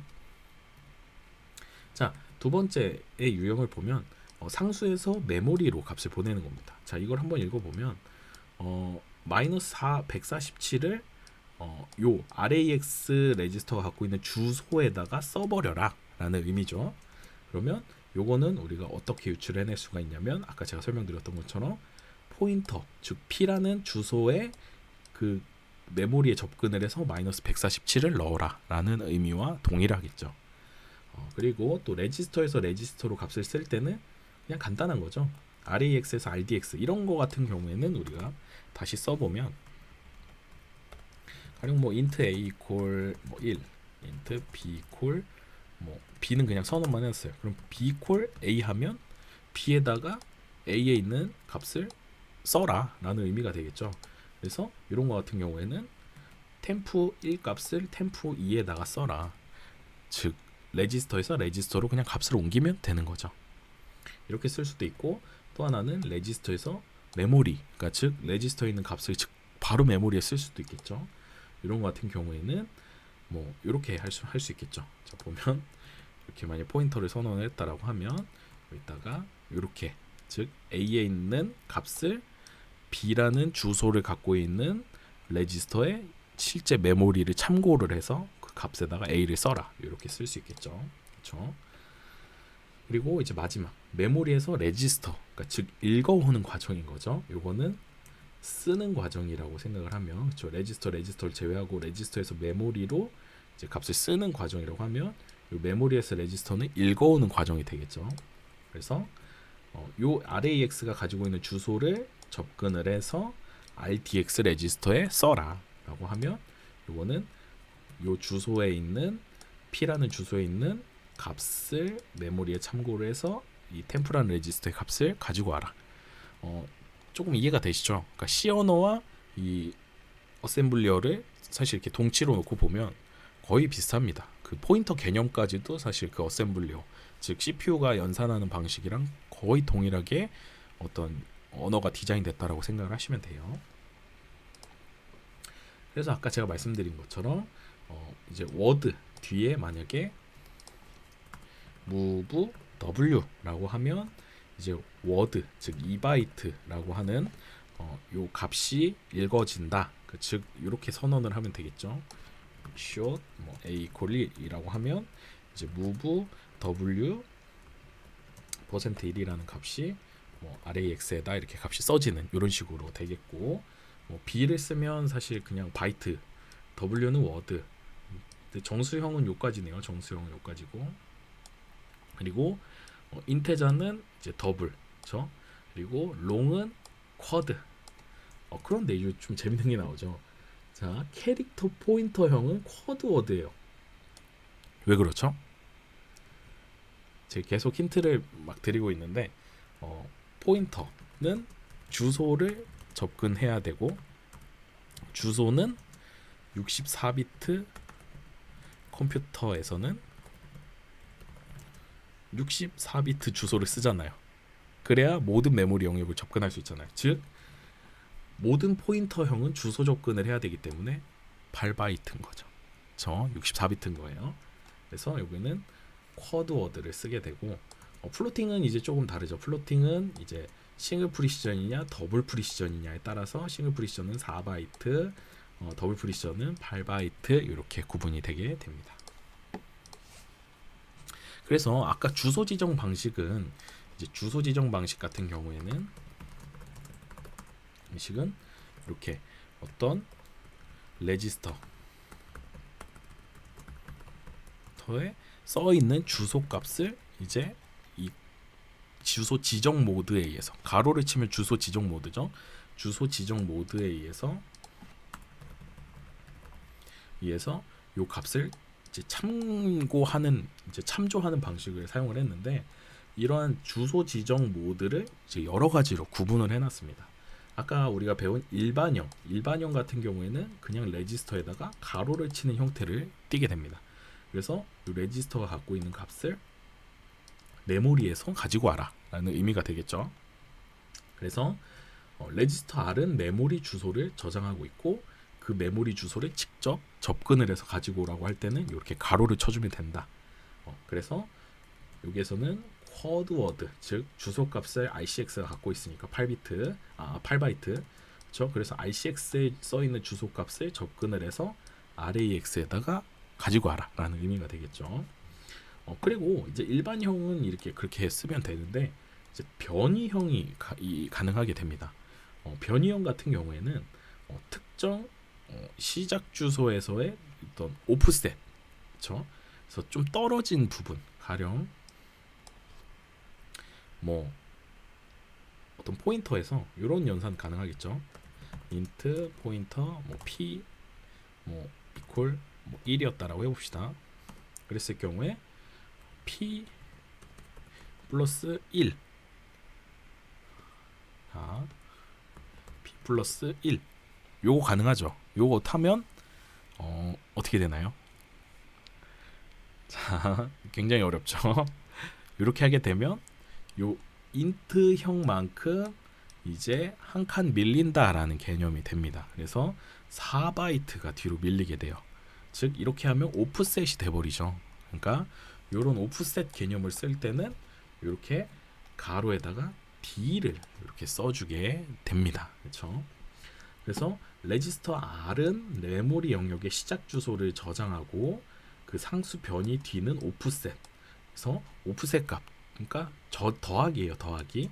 그래서 만약 플러스 값이면 주소를 이제 더해서 옮기는 거고, 마이너스 값을 주게 되면 음의 영역, 그러니까 거꾸로 주소를 오프셋 시키는. 그래서 만약에 RBX에서 8바이트 떨어진 곳에 값을 접근을 해서 RDX로 가지고 와라, 이런 의미가 되겠죠. 그래서 한번 단순한 주소 지정 모드 예제를 한번 보면, 이제 수압이라고 하는 어떤 기본 함수예요. 근데 그 원리를 보면 XP와 YP에다가 주소 값을 가지고 옵니다. 그쵸? XP, YP가 주소 값을 가지고 오고, 그 주소 값을 실제 값으로 가지고 오게 됩니다. 즉 XP라고 써 있는 이 주소 값에서 실제 그 주소에 접근을 해서 그 값을 T0에다가, 그리고 YP라고 하는 주소 값에 메모리를 접근을 해서 T1에다가 불러와라 라는 의미가 되겠죠. 그리고 실제 XP라고 하는 주소 값에 써 있는 그 메모리에 접근을 해서 T1이라는 값을 쓰고, YP라고 하는 주소 값에 접근을 해서 T0라는 값을 써라 라는 의미가 되겠죠. 그러니까 즉 XP를 T0에다 놓고 T0는 YP에다 놓고, 그렇죠? YP는 XP에다가 T1을 넣으니까 값이 이렇게 서로 바뀌게 되는 거죠. 그러한 이제 방식을 이렇게 어셈블리어로 이렇게 변형을 해보면, move q로 해서 RDI에 있는 값, 즉 우리가 아까 제가 설명드렸던 리눅스에서 6개 인자를 넘기는 순서, RDI, RSI, RDX, RCX, R8, R9 순서대로 써요. 그러면 XP는 RDI가 되겠고, YP는 RSI가 되겠죠. 그렇죠? 그러면 XP를 RAX, 즉 T0에다가 넣고, 여기 T0나 T1 지역 변수 같은 경우에는 그냥 레지스터 남는 거 그냥 막 쓰면 돼요. 그건 이제 어셈블러로 이제 어셈블리어로 변환하는 컴파일러의 마음입니다. 근데 그거에 대한 어떤 명명법은 그냥 이제 자유롭게 컴파일러 마음대로, 어떤 컴파일러도 규칙이 있겠죠. 그 컴파일러 규칙대로 배정이 되는 것이기 때문에 그렇게 할당을 하는 거고, 특별하게 이제 RAX 같은 경우에는 이제 리턴 값을 저장을 하게 되는데, 지금 보이드 함수잖아요. 그러니까 즉 리턴 값이 없는 거예요. 없는 거 같은 경우에는 RAX도 그냥 범용으로 쓴다라고 이해를 하시면 됩니다. 그래서 RDI라는 주소 값에 접근을 해서 RAX에다 쓰고, RSI 같은 경우에는 지금 YP였죠. 그러니까 이게 RDI, RSI, 그렇죠? 그래서 RSI의 주소 값에 접근을 해서 값을 가지고 와서 RDX에다 써라. 즉 XP에 있는 주소에 접근을 해서 RAX, RSI에 써여 있는 주소 값에 접근을 해서 RDX에다 써라 라는 의미고, 그 각각의 값을 이제 레지스터로 가지고 왔잖아요. 그러면 RDX에 있는 값은 거꾸로 RDI에다 넣고, 그쵸? XP에다 넣고, RAX에 쓴 XP 값을 다시 YP에다가 쓰는, 그래서 수압이 되는 방식을 취하게 됩니다. 이걸 조금 더 디테일하게 좀 자세하게 순서대로 한번 설명을 좀 드리면, 결국은 여기에서 보면 RDI라고 하는 값, RSI라고 하는 레지스터, 그리고 RAX, RDX라고 하는 레지스터의 값이 이렇게 쭉 써 있다라고 하면, 지금 여기에서 RDI는 요 특정 메모리를 가리키고 있는 거죠. 그리고 RSI도 이렇게 메모리를 가리키고 있는 겁니다. 순서대로 한번 볼게요. 그래서 RDI는 이제 값을 0x120이라고 하는 주소 값을 갖고 있고, 예를 들어서 RSI는 0x100이라고 하는 주소를 가지고 있는 거죠. 즉 RDI의 주소 값은 여기를 가리키고 있는 거고, RSI의 주소 값은 여기의 값을 가리키고 있는 겁니다. 그래서 가리키고 있다라기보단 그 주소 값을 그냥 가지고 있는 거죠. 그렇죠? 가지고 있는 거고, 실제 만약에 RDI에 이렇게 주소 지정 모드를 취하게 되면 이제 여기에 있는 0x120이라고 하는 주소에 있는 값을 접근을 하게 되는 것이죠. 그래서 여기 첫 번째 요 RDI 주소 지정 모드에 값을 접근을 해서 RAX에다 써라 라고 하면, RDI에 있는 값을 접근을 해서, 그쵸? 접근을 해서 요 1, 2, 3이라고 하는 값을 어디다 가지고 오죠? RAX에다가 가지고 오게 되는 것입니다. 자, 그래서 1, 2, 3이라고 하는 값을 여기에 RAX에다가 가지고 오게 되고, 그리고 또 연달아서 RSI에 써져 있는 이 주소값을 접근을 해서 456이라고 하는 것을 RDX에다가 쓰게 되는 것이죠. 그런 다음에 어떻게 하죠? RDX에 있는 값을 RDI 주소에 있는 메모리에 접근을 해서 써라 라는 의미죠. 그래서 RDX는 456이 써 있고 456이 써지는 공간은 RDI의 주소값, 그러니까 즉 여기에다가 456을 써주게 되는 것입니다. 그래서 쓰게 되면 456은 여기다 써지고, 그리고 그 다음 RAX랑 RAX에 있는 값이 RSI 주소에 있는 메모리에 접근을 해서 써라 라고 하면 RSI는 0x10000이고 RAX에 있는 값은 123이니까 이 값이 여기에 이제 123이라고 써지게 되는 것입니다. 그리고 리턴을 해서 함수는 돌아가게 되고요. 굉장히 쉽죠. 어렵진 않습니다. 그래서 이렇게 주소 지정 모드가 이제 지정이 되게 되고, 기본적으로 이제 아까 앞에서 보면 주소 지정 모드에서 일반형 그리고 변이형 두 가지를 배웠는데, 이제 그 모든 것을 아우르는 완전한 메모리 주소 지정 모드가 있습니다. 그래서 이 완전한 메모리 주소 지정 모드는 어떻게 사용을 하냐면, 아까 변이는 가로 밖에서 오프셋을 줬었죠. 그러니까 즉 더하기는 밖에다 쓰고, 그리고 베이스 레지스터는 앞에다, 즉 어디서부터 변이를 일으킬 건지를 쓰는 곳은 기준점은 앞에다 써요. 그리고 그 뒤에 레지스터 값을 또 어떤 인덱스로 가지고 오고 싶다라고 하면 요 I에다가 값을 쓰게 되고, S는 배율 곱하기 비율을 쓰게 됩니다. 즉 여기서 요거를 한 번에 정리한 식이 바로 이거예요. 레지스터 RB라고 하는 값에 레지스터 RI라고 하는 값을 S의 배수로 D만큼 오프셋을 시키는 것이 바로 이 완전한 주소 지정 모드의 어떤 사용 방법이에요. 즉 그러면 가령 이런 것도 가능해요. 베이스를 그냥 안 쓰고 요 레지스터 RI에다가 배수 곱하고 그냥 거기에다 변이를 더할 수도 있고요. 이 배수 안 쓴다고 하면 그냥 베이스에다가 변이 쓸 수도 있는 겁니다. 그리고 왜 배율은 1, 2, 4, 8일까요?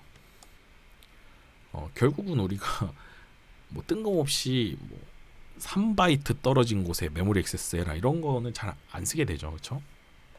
쓸 수도 있겠지만 그런 것 같은 경우에는 그냥 여기다가 2 곱하고 1 더하면 되잖아요. 그러면 3이 안 되겠군요. 그러면 그냥 여기다가 변수는 3 이렇게 써도 되는 거죠. 그러니까 즉 배수를 이렇게 결정을 할 때는 우리가 배열을 접근을 하게 되기 때문에 숏의 배열, 그리고 인테자의 배열, 그리고 롱의 배열, 이런 식으로 우리가 인덱스 값을 접근을 할 때는 배수로 접근을 하기 때문에 굳이 3, 5, 7 이런 값들이 필요가 없는 거예요. 그래서 배열의 인덱스를 우리가 접근을 할 때 보통 1의 배수, 2의 배수, 4의 배수, 8의 배수로 접근을 하기 때문에 1, 2, 4, 8을 많이 쓰게 되게 됩니다. 그래서 이런 특수한 형태를 이제 써보면 그냥 레지스터에서 레지스터의 값을 그냥 오프셋 시킬 수도 있는 거죠. 그러니까 가령 예를 들면 베이스 레지스터에서 만약에 RI 값이 3이에요. 그러면 사실 이게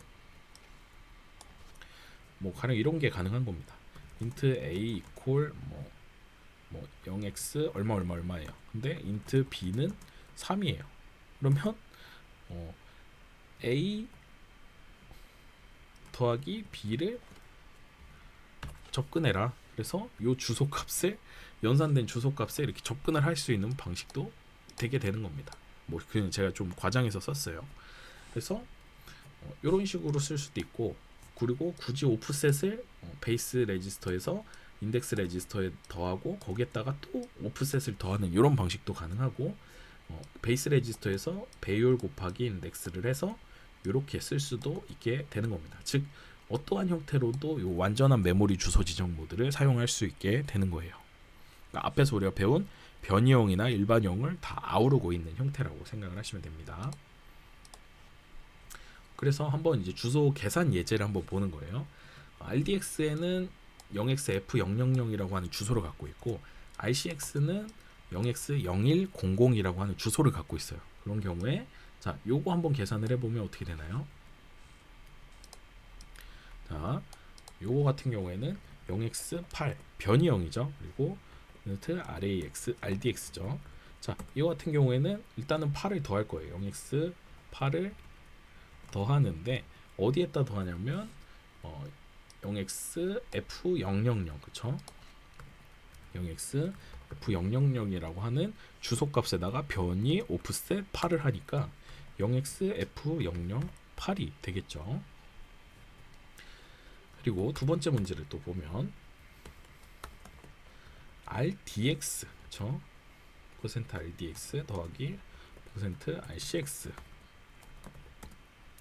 이것도 뭐 그렇게 어렵진 않아요. 0xF000 더하기 0x0100이라고 하는 주소값에 접근을 하니까 0xF100이라고 하는 값이 완전한 주소 지정 모드로 계산이 되겠죠. 그리고 %RDX 베이스 레지스터에 %RCX 그리고 이제 인덱스죠. 거기에다가 곱하기 4를 하게 되면 결국은 RDX가 F000 그리고 더하기 RCX는 0x10100 곱하기 4죠. 그렇죠? 그러면 이거 두 개 더하게 되면 F400 그렇죠? 이렇게 되게 되고 그리고 마지막 0x80 오프셋 값이 0x80이고 베이스 레지스터는 없고 RDX 2예요. 그러면 0x80은 이제 변이형으로 더해주게 되는 거고 베이스 레지스터는 없으니까 RDX 값은 0xF000 곱하기 이거 하게 되면 얼마예요? F는 이제 15라는 값이잖아요. 그러면 30인데 이제 16 진수니까 16을 빼고 1이 올라가니까 0x1 그리고 30에서 16을 빼면 이제 14가 남죠. 14는 2. 그래서 000 더하기 0x80 그러면 0x12080이 되게 됩니다.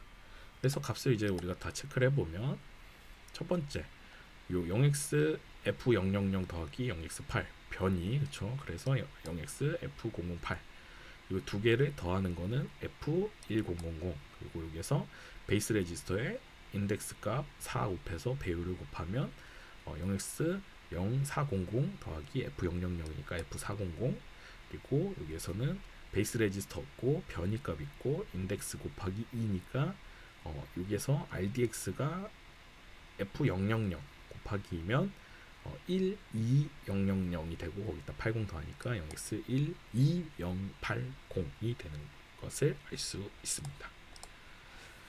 크게 어렵지 않죠.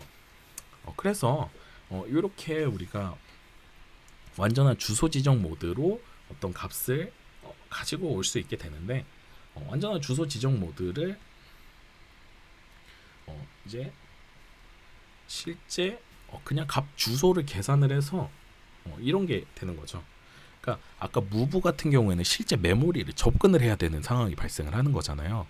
근데 내가 접근해야 될 주소를 그냥 계산하는 이 오퍼레이션이 결국은 요 LEAQ라고 하는 주소 계산 명령어입니다. 그래서 이런 OP 코드의 사용법은 소스와 데스티네이션에 아까 보여드렸던 상수 값이 들어올 수도 있고 레지스터 값이 들어올 수도 있고 메모리 값이 들어올 수도 있는데 그 메모리 값은 여기에서 이 소스에 있는 값을 데스티네이션에다가 넣어주게 되는 것입니다. 그래서 데스티네이션은 수식으로 표현된 주소 값이 저장되는 방식인 거예요. 자, 가령 예를 들면 어떤 용도에 쓰는 거냐면 메모리를 참조하지 않아요. 그러니까 우리가 지금 move 명령어에서 주소 지정 모드를 썼을 때는 그 주소 값으로 무조건 접근을 해서 읽어오거나 쓰거나 했어야 되잖아요. 근데 그냥 단순히 주소 값만 계산을 하고 싶은 경우가 있잖아요. 그런 경우에 이렇게 LEAQ, 이펙티브 유효 어드레스 이제 접근하는, 그러니까 로드 이펙티브 어드레스를 접근을 하게 되는 명령어가 바로 LEAQ 명령어입니다. 그래서 어떤 식으로 쓰냐면 x, 자 요거 되게 재밌는 코드인데, 자 x i예요. 자 그러면 이미 인덱스에 i라고 하는 값이 들어가서 이 값을 가지고 오게 되잖아요. 그러니까 즉 요걸 표현을 해보면 %x 뭐 플러스 즉 i라고 하는 변이의 값을 이동시켜서 그 값을 가지고 오는 명령이거든요. 근데 거기에다가 and를 썼어요. 즉 이 주소 값을 p에다가 넣는 상황인 거죠. 그러니까 즉 메모리 액세스를 하지 않고 그냥 단순히 주소 값을 저장한 상황이에요. 주소 값만 저장한 거죠. 어떤 메모리 액세스가 일어나지 않았어요. 그냥 xi라고 하는 인덱스에 그냥 주소 값을 p에다가 넣은 명령이에요. 그럴 때, 그리고 또는 x 더하기 k 곱하기 y 형태의 계산을 할 때도 이렇게 쓴다고 해요. 자, 그런 경우에 요런 연산을 조금 더 수월하게 할 수 있는 상황이 돼버립니다. 즉 x라고 하는 레지스터에 있는 값을 곱하기 12를 하고 싶어요. 그러면 이거 곱하기 12 하려면 10이라는 상수값도 읽어야 되고 두 개를 ALU에 있는 멀티플리케이션 로직 유닛에다가 넣어주고 결국은 그 결과값을 곱셈값을 받는 데까지 기다려야 되잖아요. 그러면 이 곱셈 유닛이나 덧셈 유닛은 사실 시간이 좀 많이 소요가 되거든요. 그런 것을 그냥 단순한 산술 연산 같은 경우에는 이 메모리 주소값, 즉 주소만 계산하는 명령어를 이용을 해서 단순한 산술 계산을 해버릴 수 있게 된다라는 의미입니다. 즉 주소값도 계산을 하지만 산술 연산, 간단한 산술 연산을 수행을 하게 돼요. 그래서 여기서 보면 RDI 베이스 레지스터에 RDI 곱하기 2를 하게 되면, 즉 만약에 우리가 RDI를 x라고 하면 x 더하기 2x죠. 그럼 이건 우리가 3x잖아요. 그렇죠? 그럼 3x를 시프트 레프트, 즉 왼쪽 시프트를 하는 거죠. 좌측 시프트 두 개를 하는 거예요. 좌측 시프트 두 개를 하게 되면 2의 제곱 곱하기 아래의 x는 지금 3x잖아요. 즉 4 곱하기 3은 12x가 되는 거죠. 그래서 이렇게 x 곱하기 10이라는 곱셈이 컴파일러 코드에 의해서 이펙티브 어드레스를 계산을 한 게 결국은 산술 연산이랑 동일하다.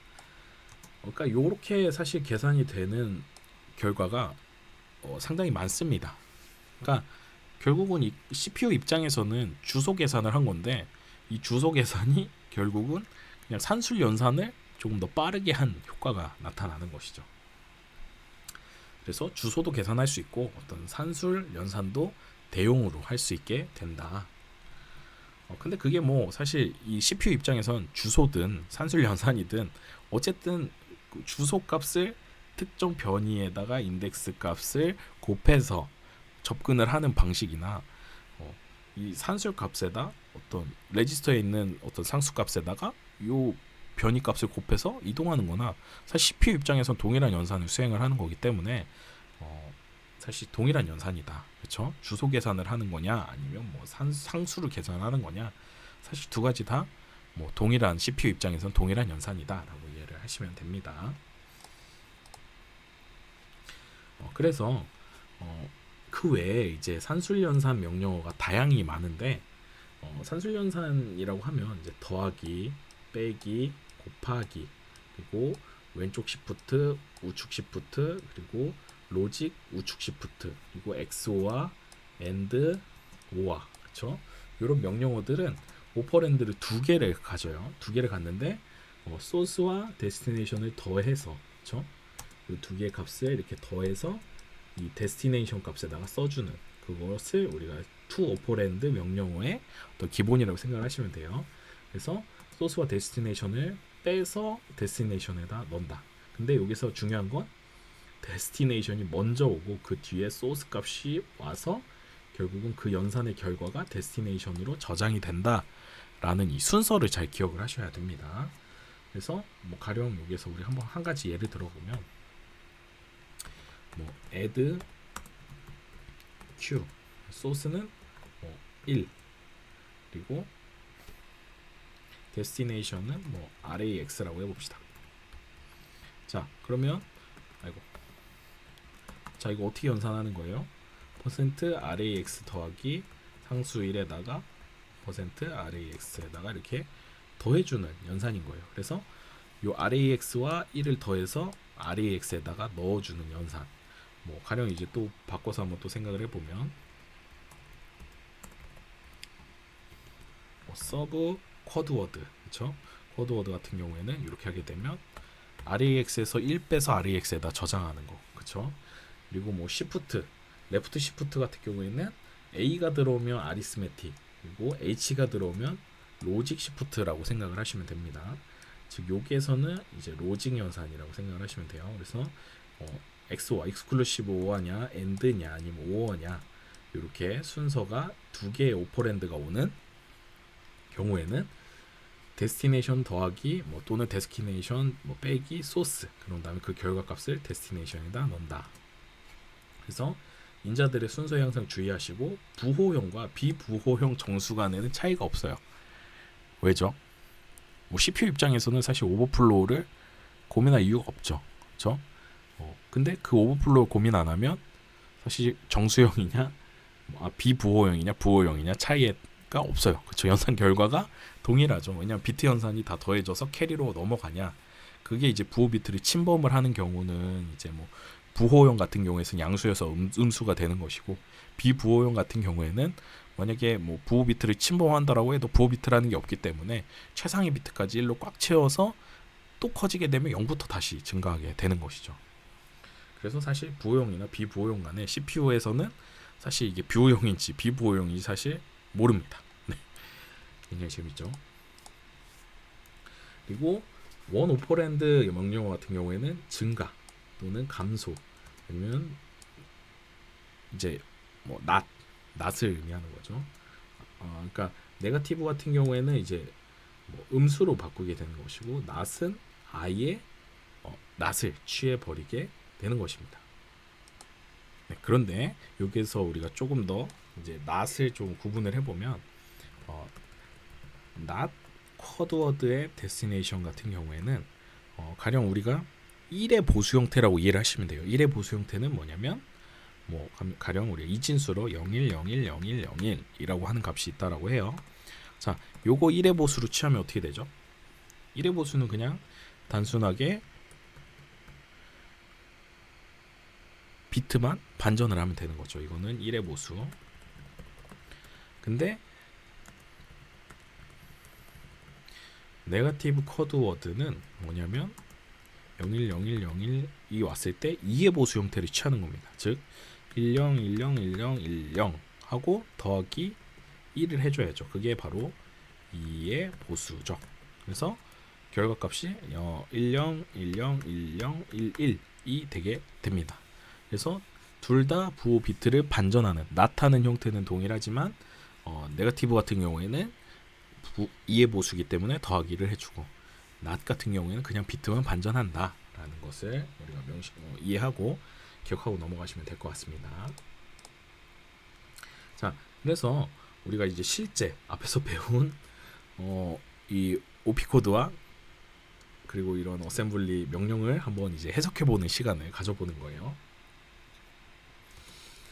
자, 먼저 우리가 여기서 제일 먼저 알아야 되는 건 자, 일단 함수로 불러왔기 때문에 함수가 호출이 될 때 이전 함수에서 그러니까 호출한 함수에서는 이 아리스라고 하는 이 함수를 호출을 하게 된 거죠. 근데 그 호출할 때는 인자값을 전달을 했겠다. 그쵸? 근데 어떻게 전달을 했다? RDI, RSI, RDX 순서대로 X, Y, Z를 값을 넣고 호출을 했겠죠. 어떤 포인터 연산자가 안 들어가 있기 때문에 그냥 어떤 요 레지스터에 저장되어 있는 값을 그대로 사용을 하면 되겠죠. 그게 뭐 주소값이든 상수값이든 그렇죠.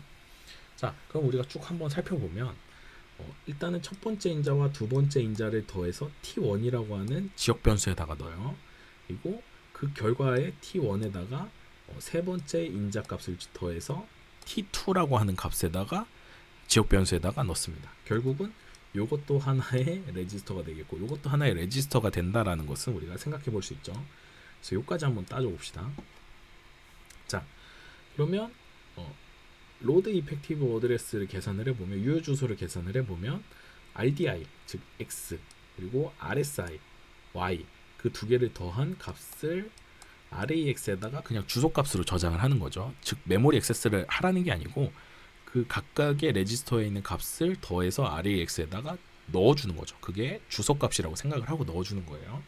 그러면 RDI, RSI를 RAX에다 넣었으니까 즉 X 더하기 Y가 T1이 된 거죠. 즉 RAX가 T1이 된 거예요. RAX는 T1이 된 거죠. 그리고 거기에다가 이제 RDX를 RAX에다가 더해주네요. 그렇죠?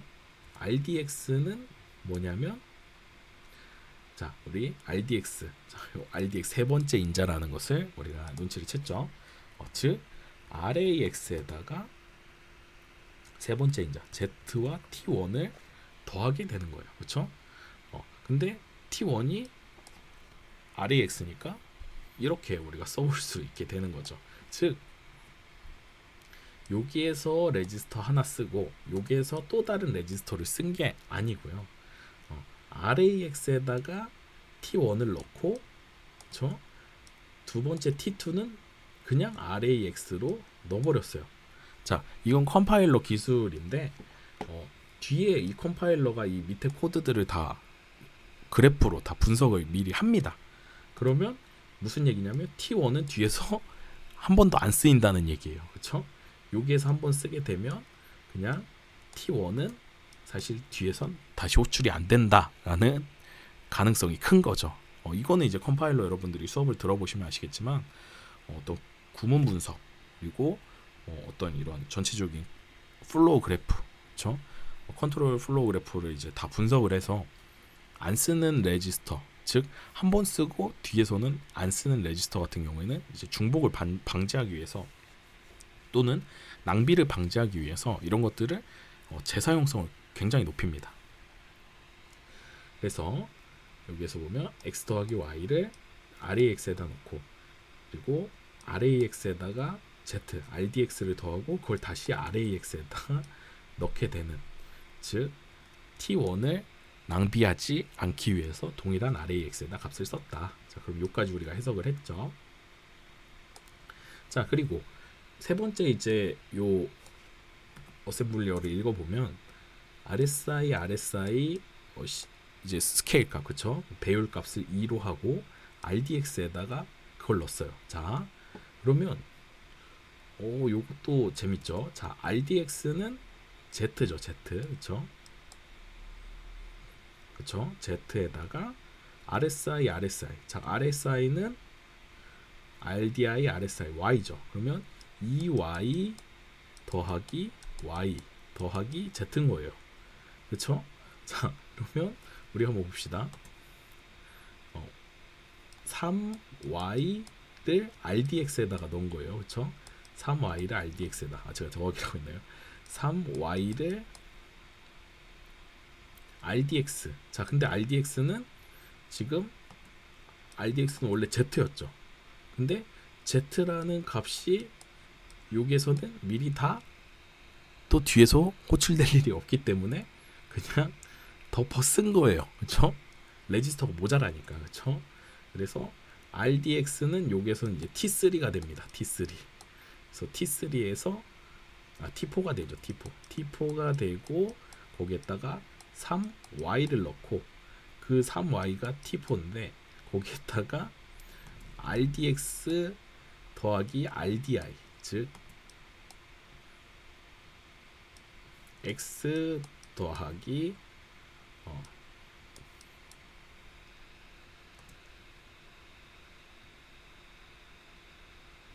그렇죠. 자, 여기서는 자, 죄송합니다. 좀 순간 헷갈렸어요. 자, 3y를 rdx에다가 넣고, 그쵸? 그 rdx를 레프트 이제 시프트를 시키게 되는 거죠.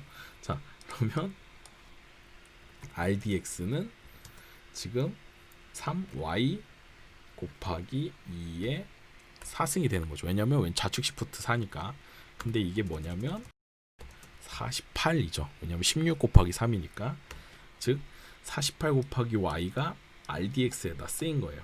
그렇죠? 그러면 이 rdx라고 하는 값이 결국은 t4라는 것을 알 수 있습니다.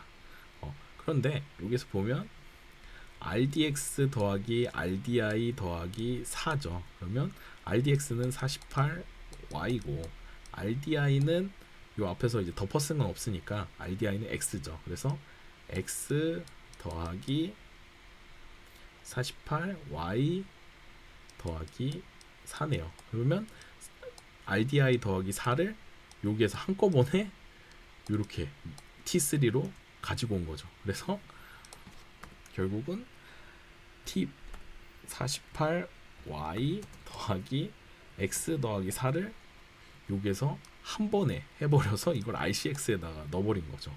그래서 RCX는 결국은 T5라는 것을 알 수 있어요. T5는 RCX. 그래서 결과적으로 보면 여기서는 멀티, 즉 곱셈을 하라는 건데 RAX에다가 RCX를 곱하라 그랬죠. 그러면 RCX는 아까 여기에서 우리가 다 계산된 48y 더하기 x 더하기 4 곱하기 이게 RCX죠. 곱하기 RAX. RAX는 여기에서 우리가 이렇게 XYZ를 더한 값, 그쵸? XYZ를 더한 값을 곱하게 되는 거죠. 그래서 RAX를 이렇게 곱하면, 즉 정리를 해보면 48y 더하기 x 더하기 4 곱하기 z, 그거를 이제 결국은 RAX에다가 결과값을 넣어라 라는 의미로 우리가 해석을 해볼 수가 있습니다. 자, 그 결과가 맞는지 한번 보면, 자, 봅시다. x 더하기 y가 t1이죠. 근데 여기에서 t1을 여기 z랑 더해서 t2에다 넣었으니까 xy z 더하는 거 맞죠? 그럼 여기다가 t2에다가 일단 넣고, 그 다음에 여기에서 보면 x 더하기 y t3죠. 그거 더하기 t4, 그러니까 x 더하기 y 더하기 y 곱하기 48, 그렇죠? 그거 두 개를 또 곱하는 거니까 결국은 되게 어려운 길을 돌아서 왔는데 결국은 48y 더하기 x 더하기 4 곱하기 x 더하기 y 더하기 z. 그래서 아까도 제가 잠깐 말씀드렸지만 이 CPU에는 범용 레지스터가 그렇게 많지가 않아요. 그리고 거기에다가 16개 레지스터가 있지만 그 중에 뭐 특수 목적으로 RAX는 리턴 값을 쓰게 되고, 그리고 뭐 RDI, RSI, RDX, RCX, R8, R9는 이제 앞에서 넘어온 인자들을 쓰게 되는 거죠. 6개 미만일, 6개 이하일 때. 그러다 보니까 결국은 넘어오는 인자들도 다시 재활용을 해야 되는 상황이 발생을 하게 되는 겁니다. 그러다 보니까 이제 순서에만 위배되지 않으면, 그러니까 즉 앞에서만 연산이 다 끝났으면 그 레지스터는 다시 다른 목적으로 또 범용적으로 또 쓰게 되는 것이죠. 그래서 그러한 연산들을 이제 유효 주소 계산 명령과, 그리고 여기서 더하기 add, 그리고 여기서 shift left shift, 그쵸? 좌측 shift 연산, 유효 주소 계산, 곱셈, 이런 식으로 이제 쭉 수행을 하게 되면 우리가 최종적으로 목적했던 이런 연산이 수행이 되게 되는 것입니다. 여기서는 굉장히 복잡하게 우리가 작성을 했는데 굉장히 사실 어셈블리 언어로 보면 굉장히 쉽게 하죠. 그냥 레지스터의 값 더하고 곱해서 더하고 뭐 더 저장하고, 그죠? 레지스터에서 레지스터로 가는 것은 사실 메모리 액세스를 하지 않기 때문에 굉장히 빠르게 수행이 되죠. 네.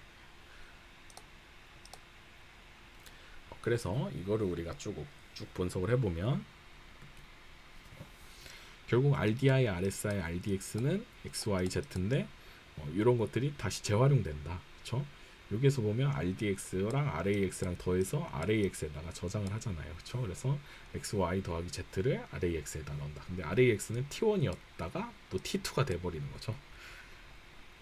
굉장히 재밌죠? 그리고 RSI는 이제 Y였는데 3Y를 RDX에다 넣고 RDX를 이제 좌측으로 40부터라니까 48Y로 만들고 그 48Y에다가 RDX 그쵸? Z의 값을 여기 RDX 그쵸? 요 RDX에다가 RDI 즉 RDI는 X 값 그쵸? 근데 그쵸 X 값에다가 4를 더하고 그거를 다시 ICX에다 넣고 그럼 ICX랑 RAX랑 두 개 연산된 결과를 곱해서 이렇게 최종적으로 이렇게 레지스터 사용법이 이제 작성이 되는 거고 그런데 그 과정 중에 이제 연산이 다 끝난 레지스터의 경우는 다시 재활용해서 또 채워넣고 이런 식으로 CPU가 효율적으로 수행을 할 수 있게 컴파일러가 어셈블리 언어를 어셈블리 코드를 생성을 하는 것을 우리가 배우게 됐습니다.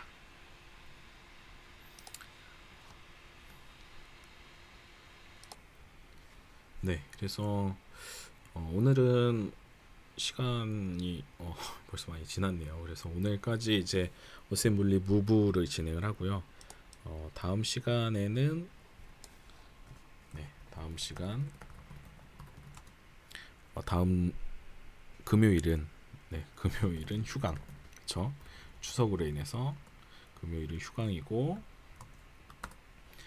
다음 주 월요일은 이제 데이터 랩으로 진행을 하게 된다라는 점 제가 다시 한번 공지 드릴게요. 그리고 오늘 수업은 이제 퀴즈로 마무리하도록 하겠습니다. 네, 퀴즈는 이제 자 아래와 같이 레지스터 RDX, ICX의 이제 주소값이 뭐 1C11A 그리고 ICX는 0100이라는 값을 가지고 있다라고 했을 때 이것도 오타를 냈네요. 이렇게 있습니다. 네, 그래서 이렇게 이제 계산된 결과를 이렇게 이제 완전한 주소 지정 모드로 이제 주소를 계산해야 된다라고 했을 때 완전한 메모리 주소 지정 모드로 이제 최종 계산된 결과. 자, 요거는 이제 베이스 레지스터고 요건 이제 인덱스 값이죠. 그래서 RDX 네. 시간 예쁘네요. 네. RDX 더하기 4 곱하기 RCX 더하기 6이겠죠. 네. 요 결과값 뭔지 이제 여러분들 계산해 볼 수 있겠죠. 네, 계산해 볼 수 있을 거라 생각이 됩니다. 그래서 16진수로 이제 값을 쓰고 있으니까 16진수라는 점 이것도 16진수 이것도 16진수 이것도 16진수 이것도 16진수라고 이해를 하시고 최종 계산된 결과를 이제 작성을 하셔서 이제 제출해 주시면 됩니다. 네, 제출 방법은 항상 동일하게 그 사이버 캠퍼스에 공지해 드리는 구글 폼에다가 제출해 주시면 됩니다. 그걸로 출석 인정해 드리니까 꼭 출석 열심히 하시고 또 한 가지는 제가 실습 시간에 여러분들 이제 몇 명이나 이제 적극적으로 지난 실습 시간에 이제 참여를 하고 있는지를 좀 확인을 해보니까 뭐 한 10분? 네, 제 시간에 하시는 분은 한 10분에서 11분, 12분 정도 되는 것 같아요. 네, 제가 다 모니터링이 되기 때문에 여러분들이 좀 열심히 참여해 주시기를 바라겠습니다. 왜냐하면 이게 첫 번째 이제 데이터 랩부터 이제 평가가 들어갑니다. 그래서 데이터 랩 때 기존에 우리가 이제 리눅스 활용법이나 어떤 GCC 메이크 방법을 모르면 사실 여러분들이 데이터 랩 하기가 쉽지가 않아요. 그러니까 데이터 랩은 어떤 뭐 정수형 자료 표현이나 아니면 뭐 부동수 수점 자료 표현 방법을 완전히 이해하고 있어야 풀 수 있는 문제들이 이제 나오기 때문에 그 시간에 이제 다시 공부해서 하시겠다라고 하면 사실 조금 어렵습니다. 그래서 여러분들 조금 미리 좀 참여를 열심히 하셔서 조금 데이터 랩에 손해를 안 보셨으면 좋겠어요. 첫 메이저 랩이기도 하고 사실 이제 첫 단추를 잘 끼워야 사실 여러분들한테도 조금 자신감이 좀 생길 수 있거든요. 그래서 꼭 여러분들 추석 기간에는 좀 쉬셔야겠지만 그래도 주말을 이용을 해서 꼭 실습 다시 한번 해보십시오. 서버는 항상 열려 있으니까 여러분들이 꼭 열심히 참여해 주시기를 바라겠습니다. 그래서 오늘 수업은 여기까지 하도록 하겠습니다. 네, 고생하셨습니다. 다음 주 월요일 데이터 랩으로 실습으로 우리 만나도록 하겠습니다. 고생하셨습니다.